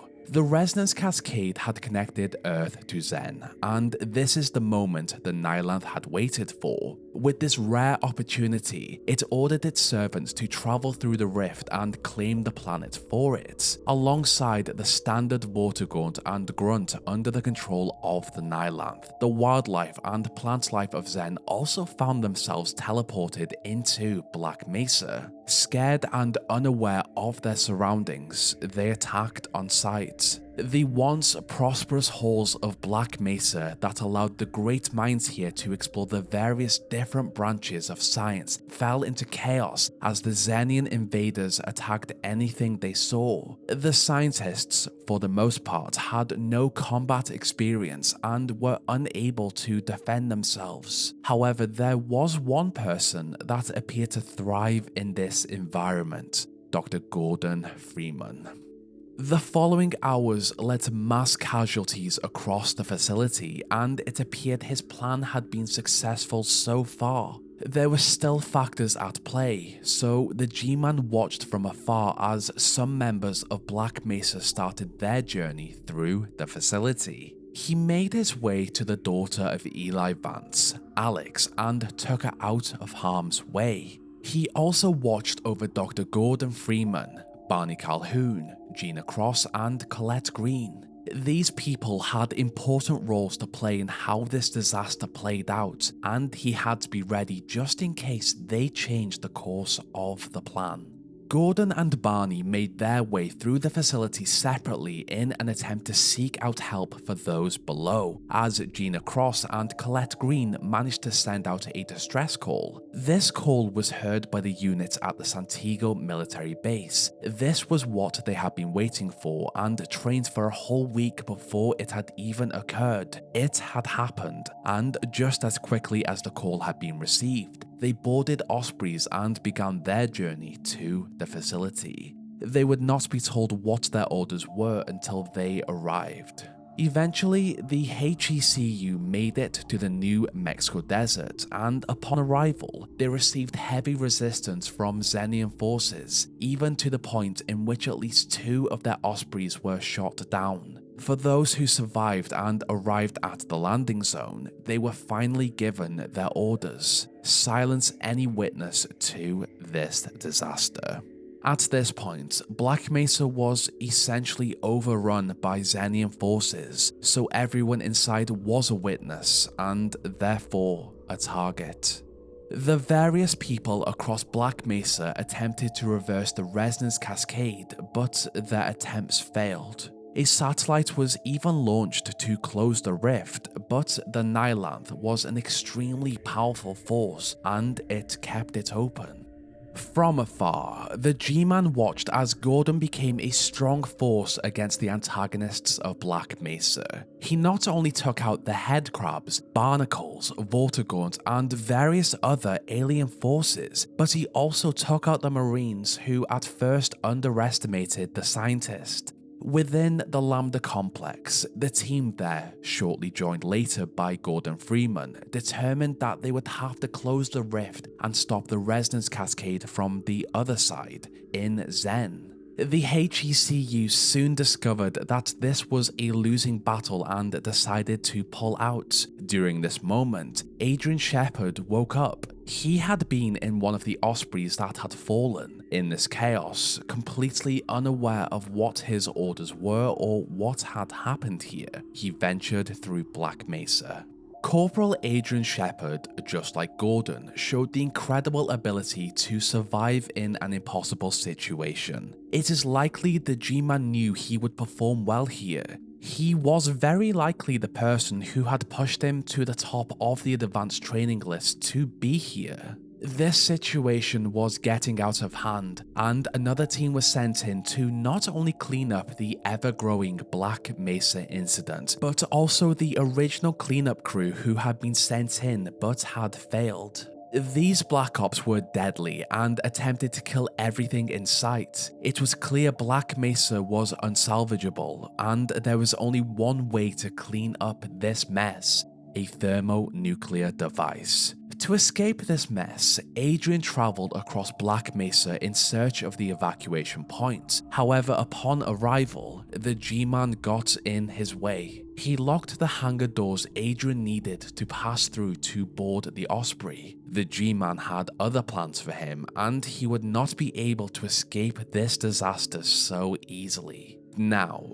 Gordon had noticed the G-Man watching him from afar during his path through Black Mesa, but he did not know why. He was unaware that he was a weapon. Someone needed to take down the Nylanth, and Gordon was just that. From the Lambda complex, Gordon entered a portal to Xen, and as he wandered the floating islands and sought out whatever was holding the rift open, he reached the portal to the Nylanth's chamber.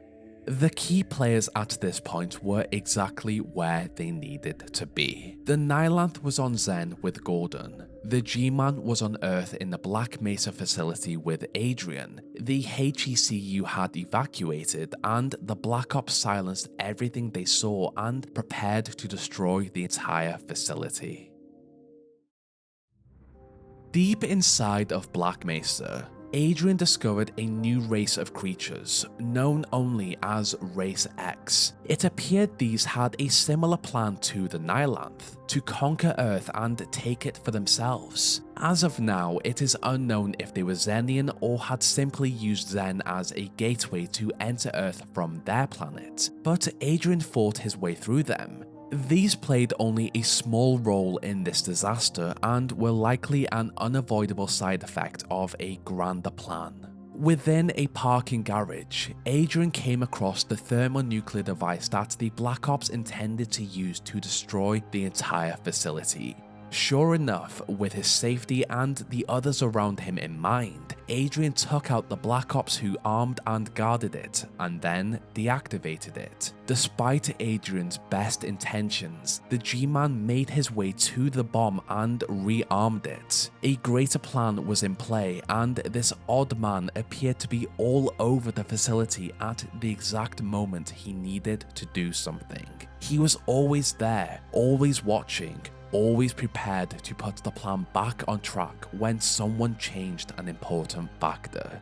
Even deeper into Black Mesa, Adrian found himself in an old warehouse, but he was not alone. He discovered what the Race X creatures had been fighting for: a giant gene worm. This creature was used to terraform regions into habitable spots for Race X to live and thrive. The creature was giant and powerful, but Adrian was a strong warrior, and with the help of Xenian-based weaponry, he fought back the gene worm. The retreat of the gene worm brought forth a portal storm that knocked Adrian unconscious. As he woke up, he found himself in an osprey sitting before the G-Man. Adrian had shown strength and the survival skills he needed throughout this whole ordeal. This man had watched Adrian for weeks now and had pulled strings behind the scenes to get him into this very position. The G-Man explained that he needed Adrian to listen to him. He could not close his report until all of the loose ends had been tied up. He had many at this point: Adrian, Gordon, the Nylanth, the Black Ops, Race X, and Black Mesa. As he spoke, the thermonuclear device activated and annihilated the facility and all within. This action took care of Black Mesa, the Black Ops, and Race X loose ends. As for Adrian, he was also a witness, but he had adapted to survive in an almost unwinnable situation. So, the G-Man placed Adrian in a place where he could do no harm to others and no harm could come to him. Stasis. Adrian was vital in his plan to keep Race X at bay, as the other pieces of the plan played their parts. Over on Zen, Gordon finally reached the Nylanth, fought with it and killed it. The death of a creature of such power also ended with the eruption of a portal storm, and with it, Gordon found himself teleported to a new location. He was still on Zen, but now he stood before the G-Man. The death of the Nylanth had stopped the Resonance Cascade, but unknown to Gordon, most of the scientists he had known back on Earth had fallen with Black Mesa. From the perspective of the G-Man, Gordon was his final loose end. Adrian was detained, the Nylanth and ruler of Zen was dead, the Black Ops would stay quiet about the events, and Race X had fallen with Black Mesa. His report of this situation was almost complete. So many lives across worlds and dimensions were lost in this carefully orchestrated plan, but was it worth it? And what was it all for? The battle for Zen was one of the most important battles in this timeline up until this point, and changed everything going forward. Gordon was completely unaware that he had simply been used as a pawn by the G-Man to remove the Nylanth from its position of power so that the G-Man and his employers could simply take over. As he stood before Gordon Freeman, the G-Man explained that the border world was now in their control thanks to him. With control of Zen, they had access to almost any world or dimension they wanted. However, what they needed this for is still unknown. He continued on to explain that he had recommended Gordon's services to his employers. They believed Gordon had limitless potential and he would be a great asset to them.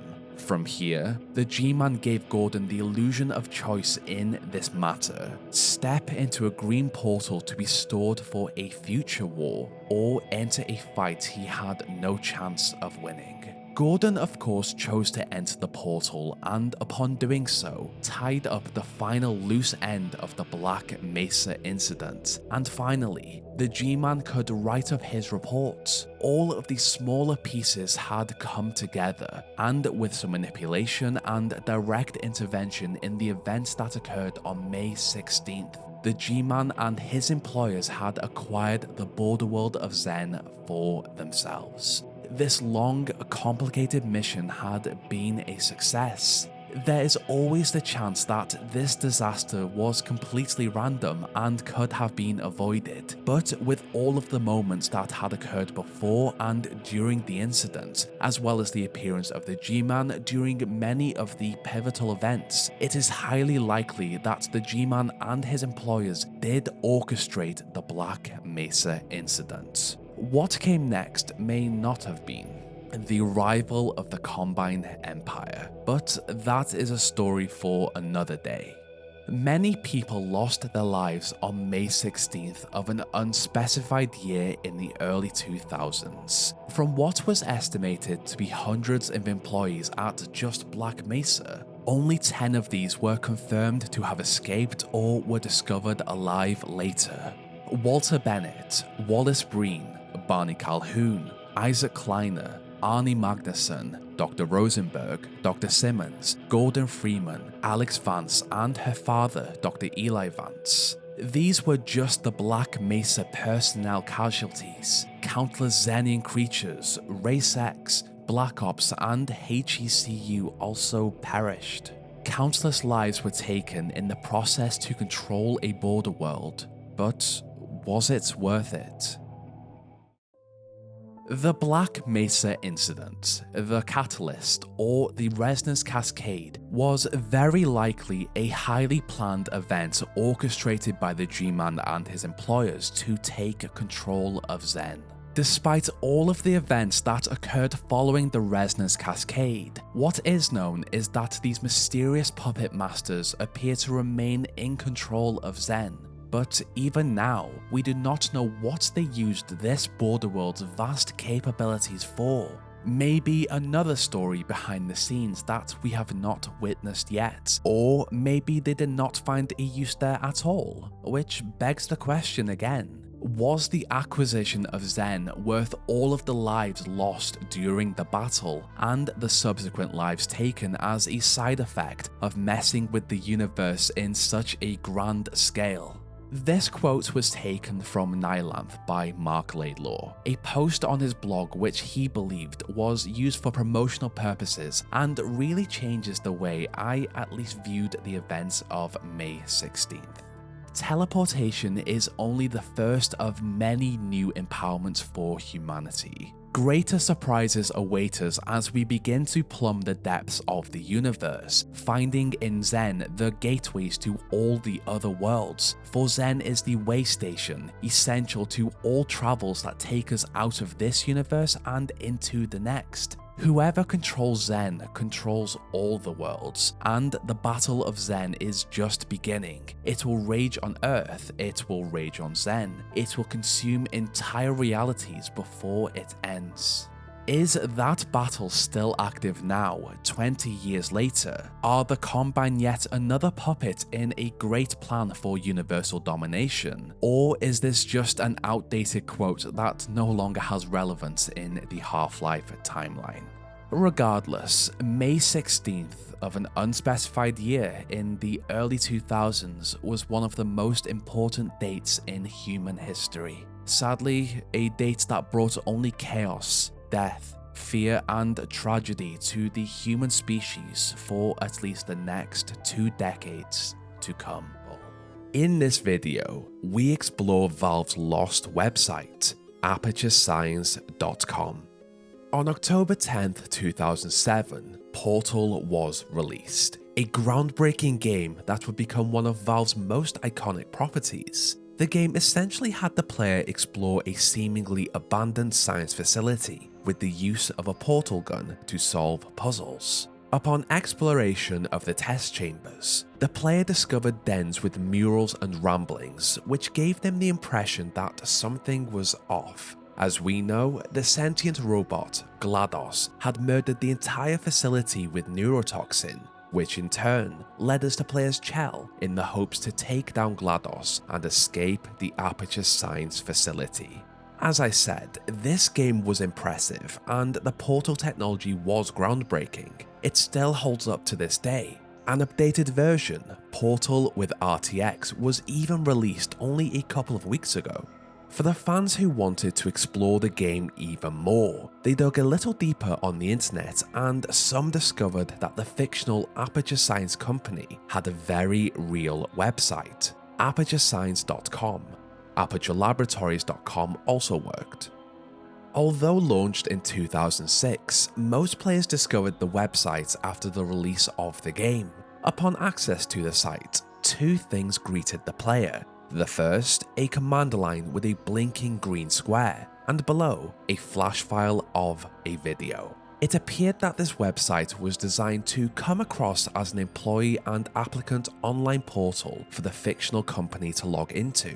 I guess this is canon to the universe. It depends on your interpretation, but that is how I see it.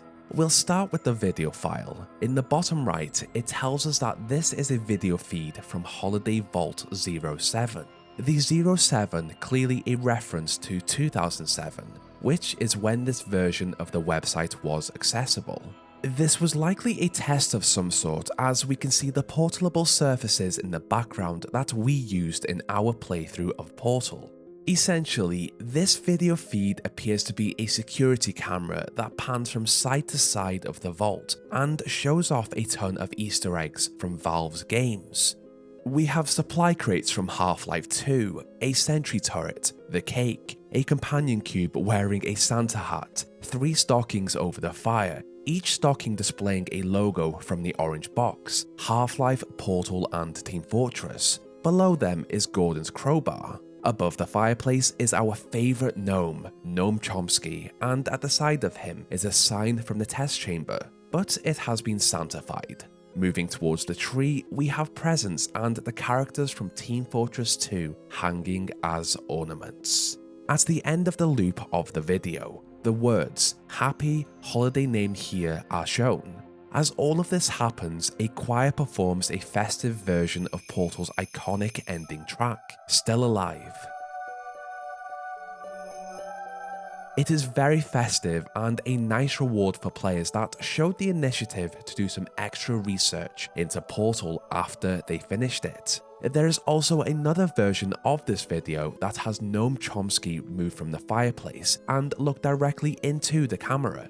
It was random which version the user received, but once again, it was another nice Easter egg. For a standard fan, I guess this would have been a neat reward for them, and after watching this video, they would have closed the website and moved on with their day. But for the more inquisitive fans, they experimented with the command line.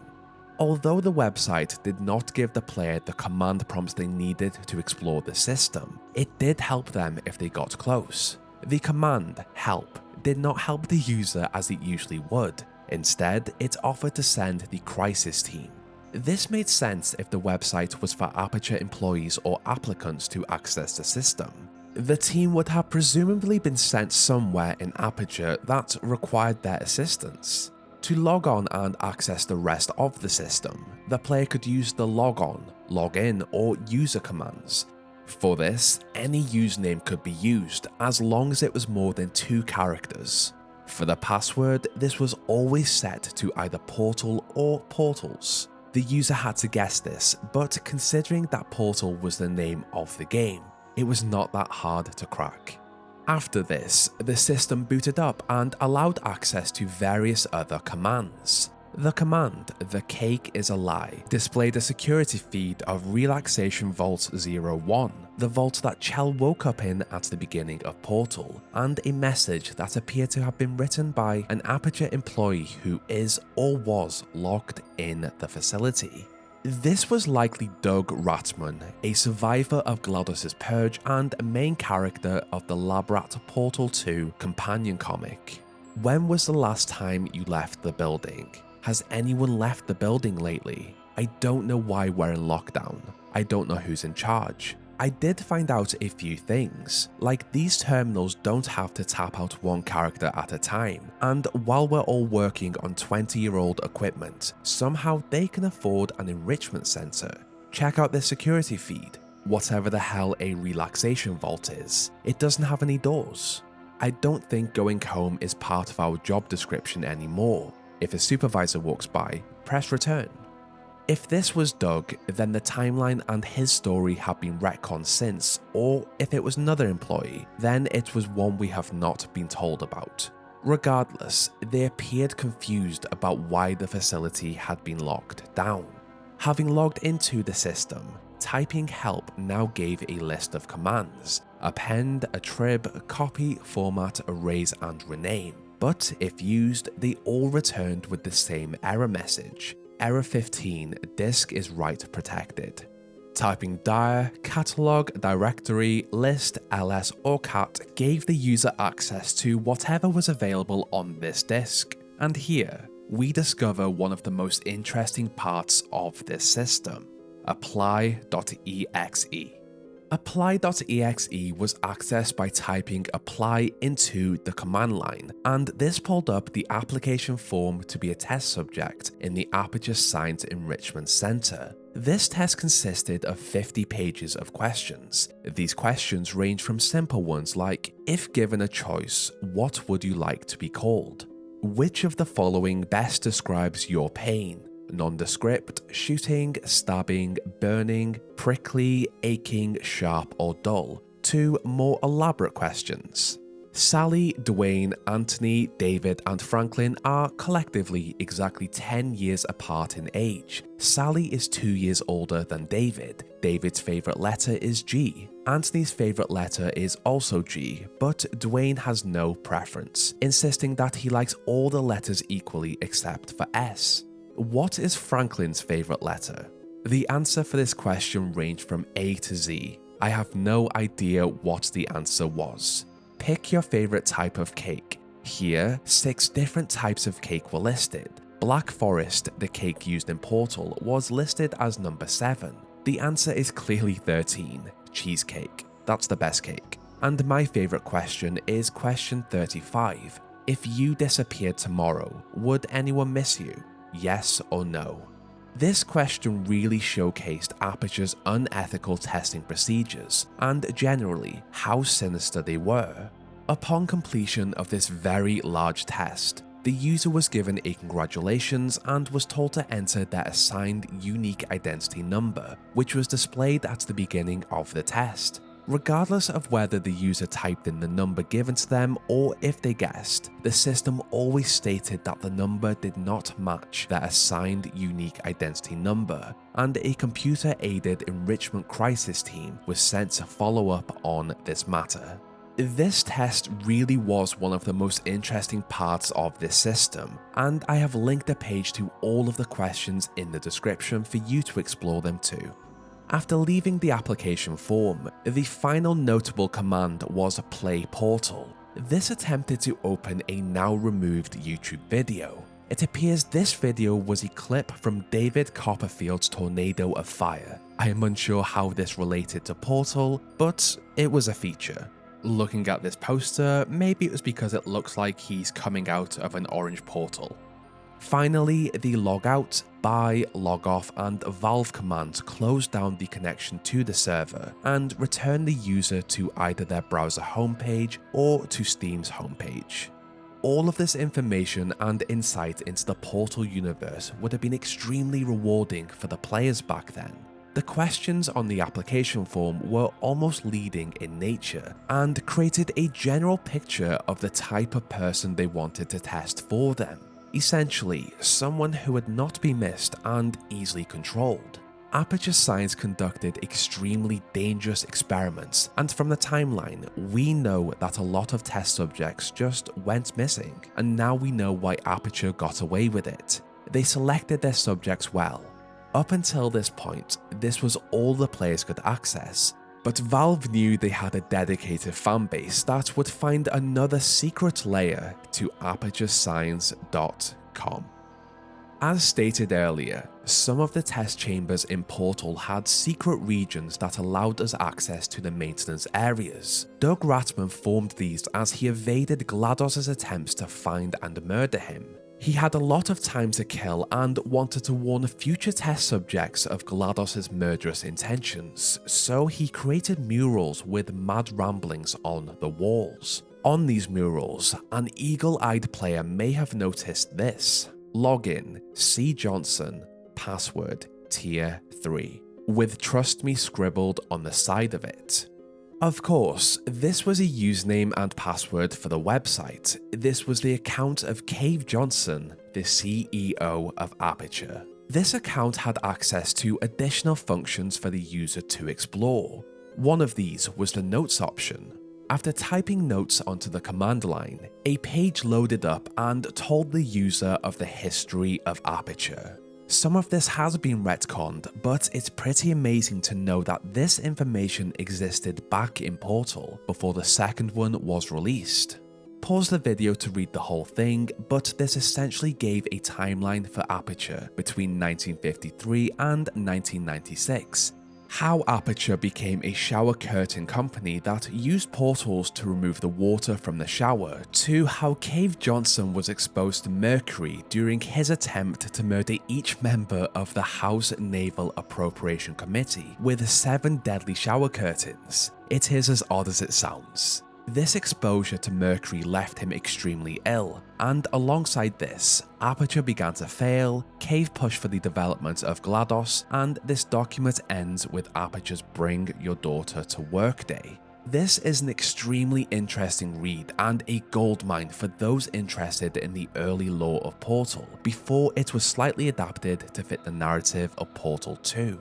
The final notable command on Cave's account was Interrogate. This asked the user to enter the name of an Aperture employee. Unfortunately, any name entered returned with the error, Unknown Employee. Interestingly enough, if the other account attempted to use this command, they were given the response, a legal attempt to initiate disciplinary action. It would be interesting to know what this interrogation consisted of if it was deemed disciplinary action for the employees. For the next few years, ApertureScience.com stayed the same, with the video file and command line for fans to explore. That was until 2010. In preparation for the release of Portal 2, Valve made a small change to the website. They removed the command prompt, therefore removing all access to the information available. This may have likely been due to the changes in lore that they had implemented in the story of Portal 2. In December 2010, users loaded up the website and discovered that the Holiday 07 had changed to Holiday 10, referring to the year 2010. This was the same vault, but some items had been changed to focus solely on Portal, where anything related to Valve's other games were replaced. The supply crates were swapped out for storage cubes, Noam Chomsky had been completely removed, the 3 stockings with the Half-Life, Portal and Team Fortress logo had been replaced with only 2 stockings, one with a blue portal and one with an orange portal. The Team Fortress 2 characters that had been displayed as ornaments on the Christmas tree had also been swapped out for hanging Aperture storage cubes. Although this was a very direct change for the website, the buzz around the release of Portal 2 kept the fanbase waiting for more information. The best part about this video loop was the alternate version. In the original, we had Noam Chomsky leave the fireplace and stand in front of the camera. This time, Peabody replaced him and also stared into the camera. Again, this was before Portal 2 released, so fans could only speculate how this robot fit into Aperture. A genius move on Valve's part.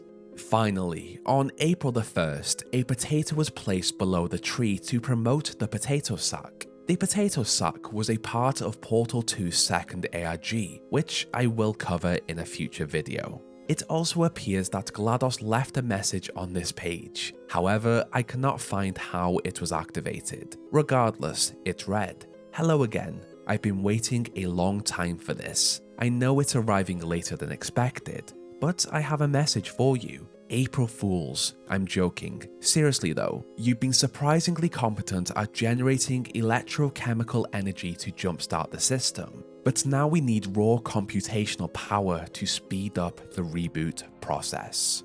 Portal 2 was released on the 18th of April 2011. This website, throughout both of its iterations over the years, was a great source of information for the Portal series and an amazing behind the scenes for players to explore and essentially become more immersed in the world. I love this form of interaction between developers and the player. Valve used to do this a lot, it's a shame they don't anymore. So why is this website lost? ApertureScience.com relied on Adobe Flash Player to function. However, in January 2021, Adobe officially stopped supporting Flash, and as a result, all content that depended on Flash to function simply stopped. If we attempt to access the website now, we are hit with a wall of darkness with a single prompt: get Adobe Flash Player. Clicking this will not solve the problem, and now all we have of the website are screenshots and videos that the lucky users of it were able to capture before its fall. To our luck, the fanbase did manage to archive the command prompt and all of the features included in it, which you can see from the footage in this video. I will link it in the description for you to play with if you are interested. I guess the only feature we lost from the website were the videos displayed on the site, but again, these were posted to YouTube years ago, so they're easy to find. The website almost acts as a sad reminder of what Valve once was, a company that communicated with its player base through interactive and immersive games, inside the game and out of them.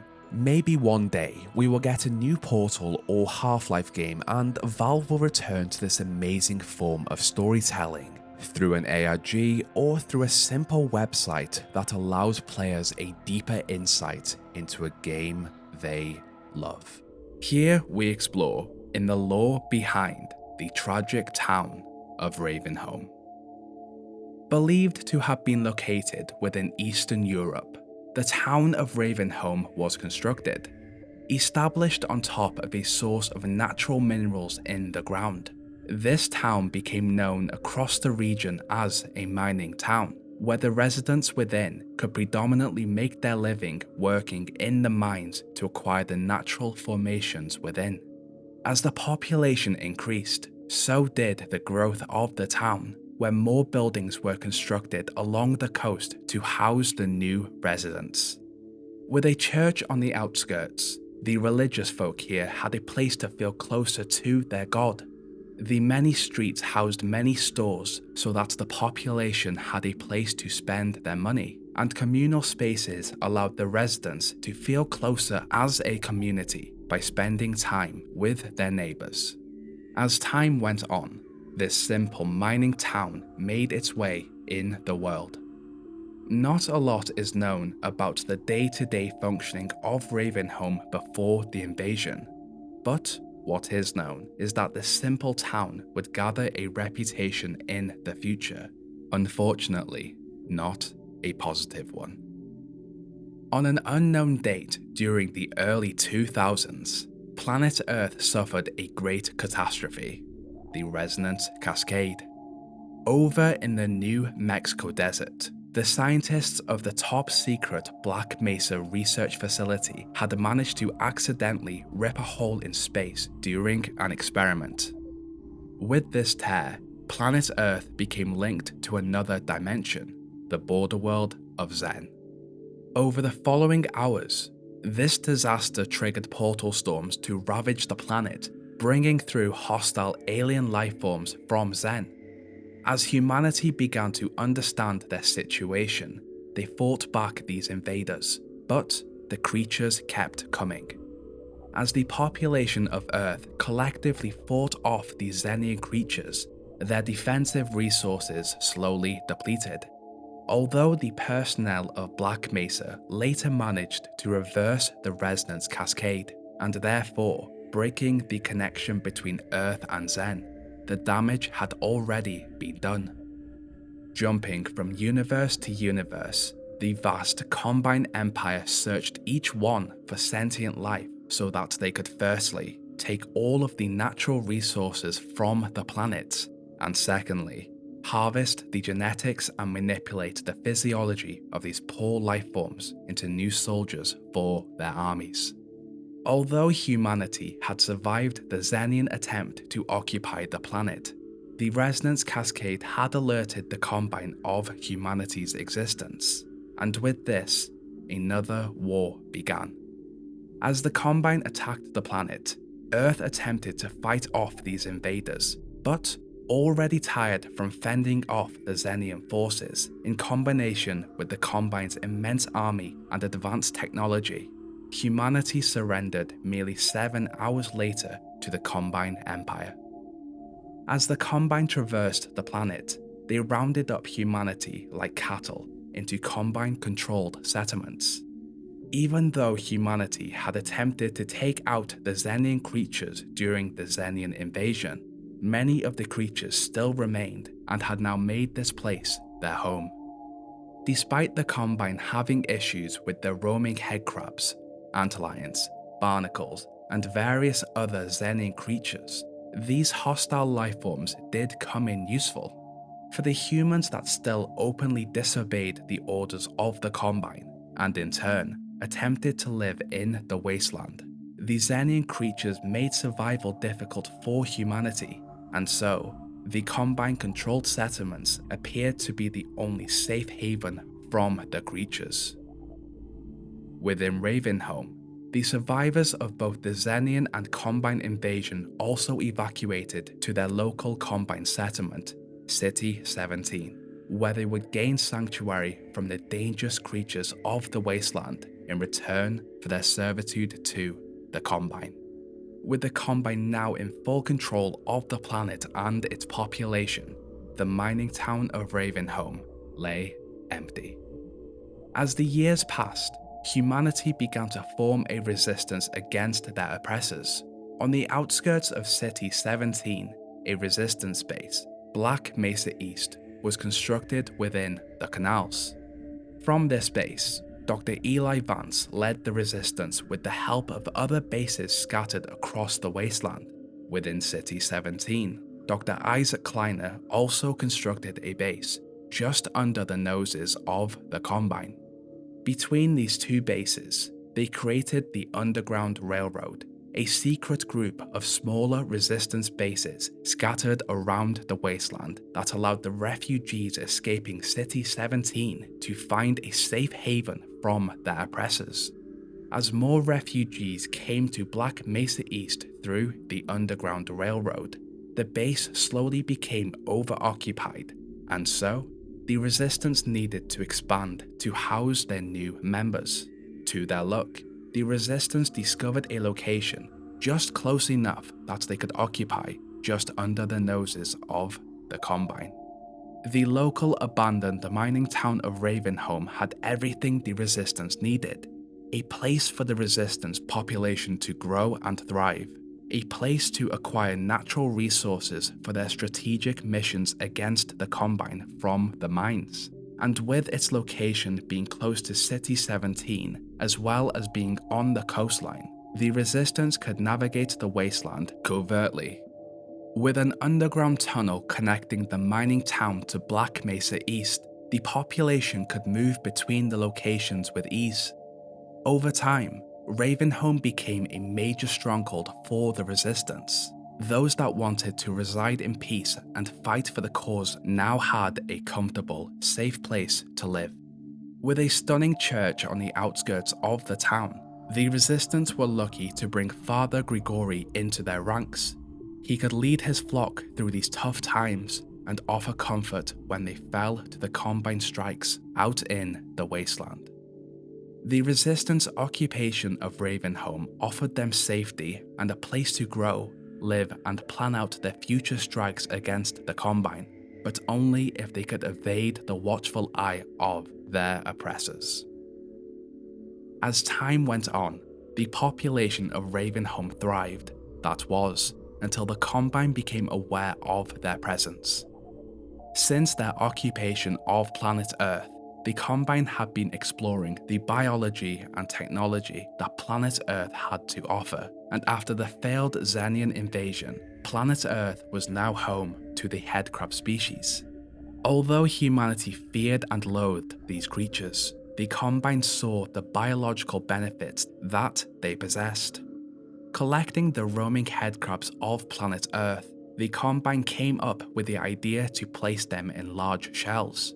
With these shells, they could then fire them into locations across the wasteland.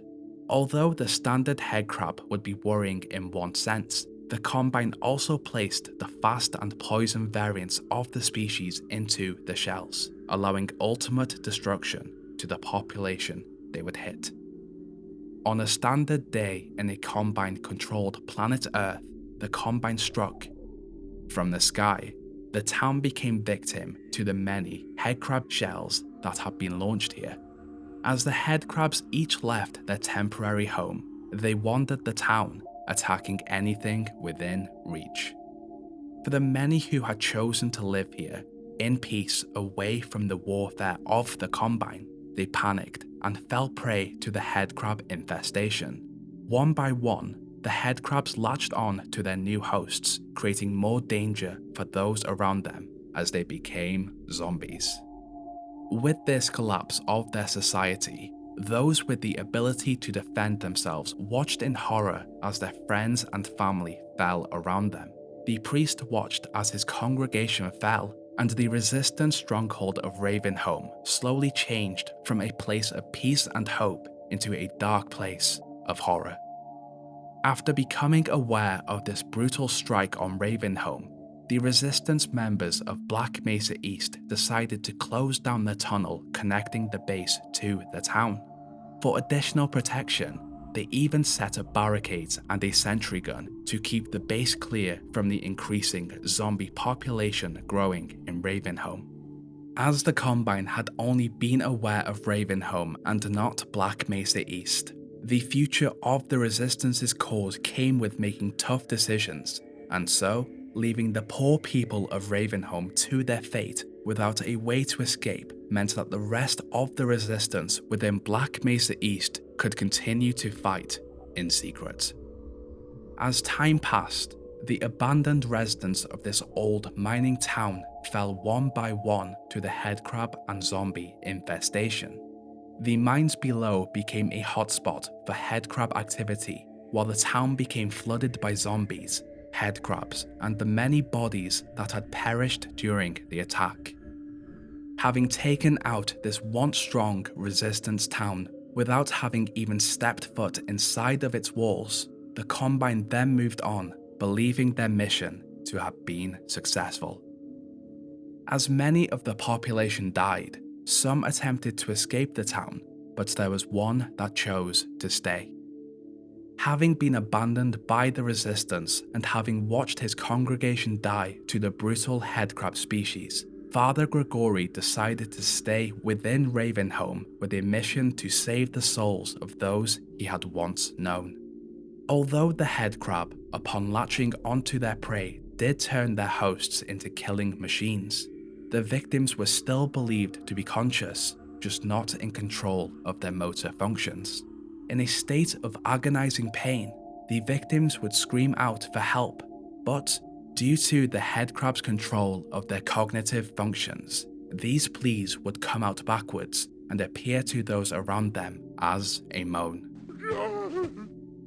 Navigating Ravenholm through the rooftops and using his rifle to defend himself, Father Gregory continued with his mission to save the souls of those he had once considered friends by putting them out of their misery.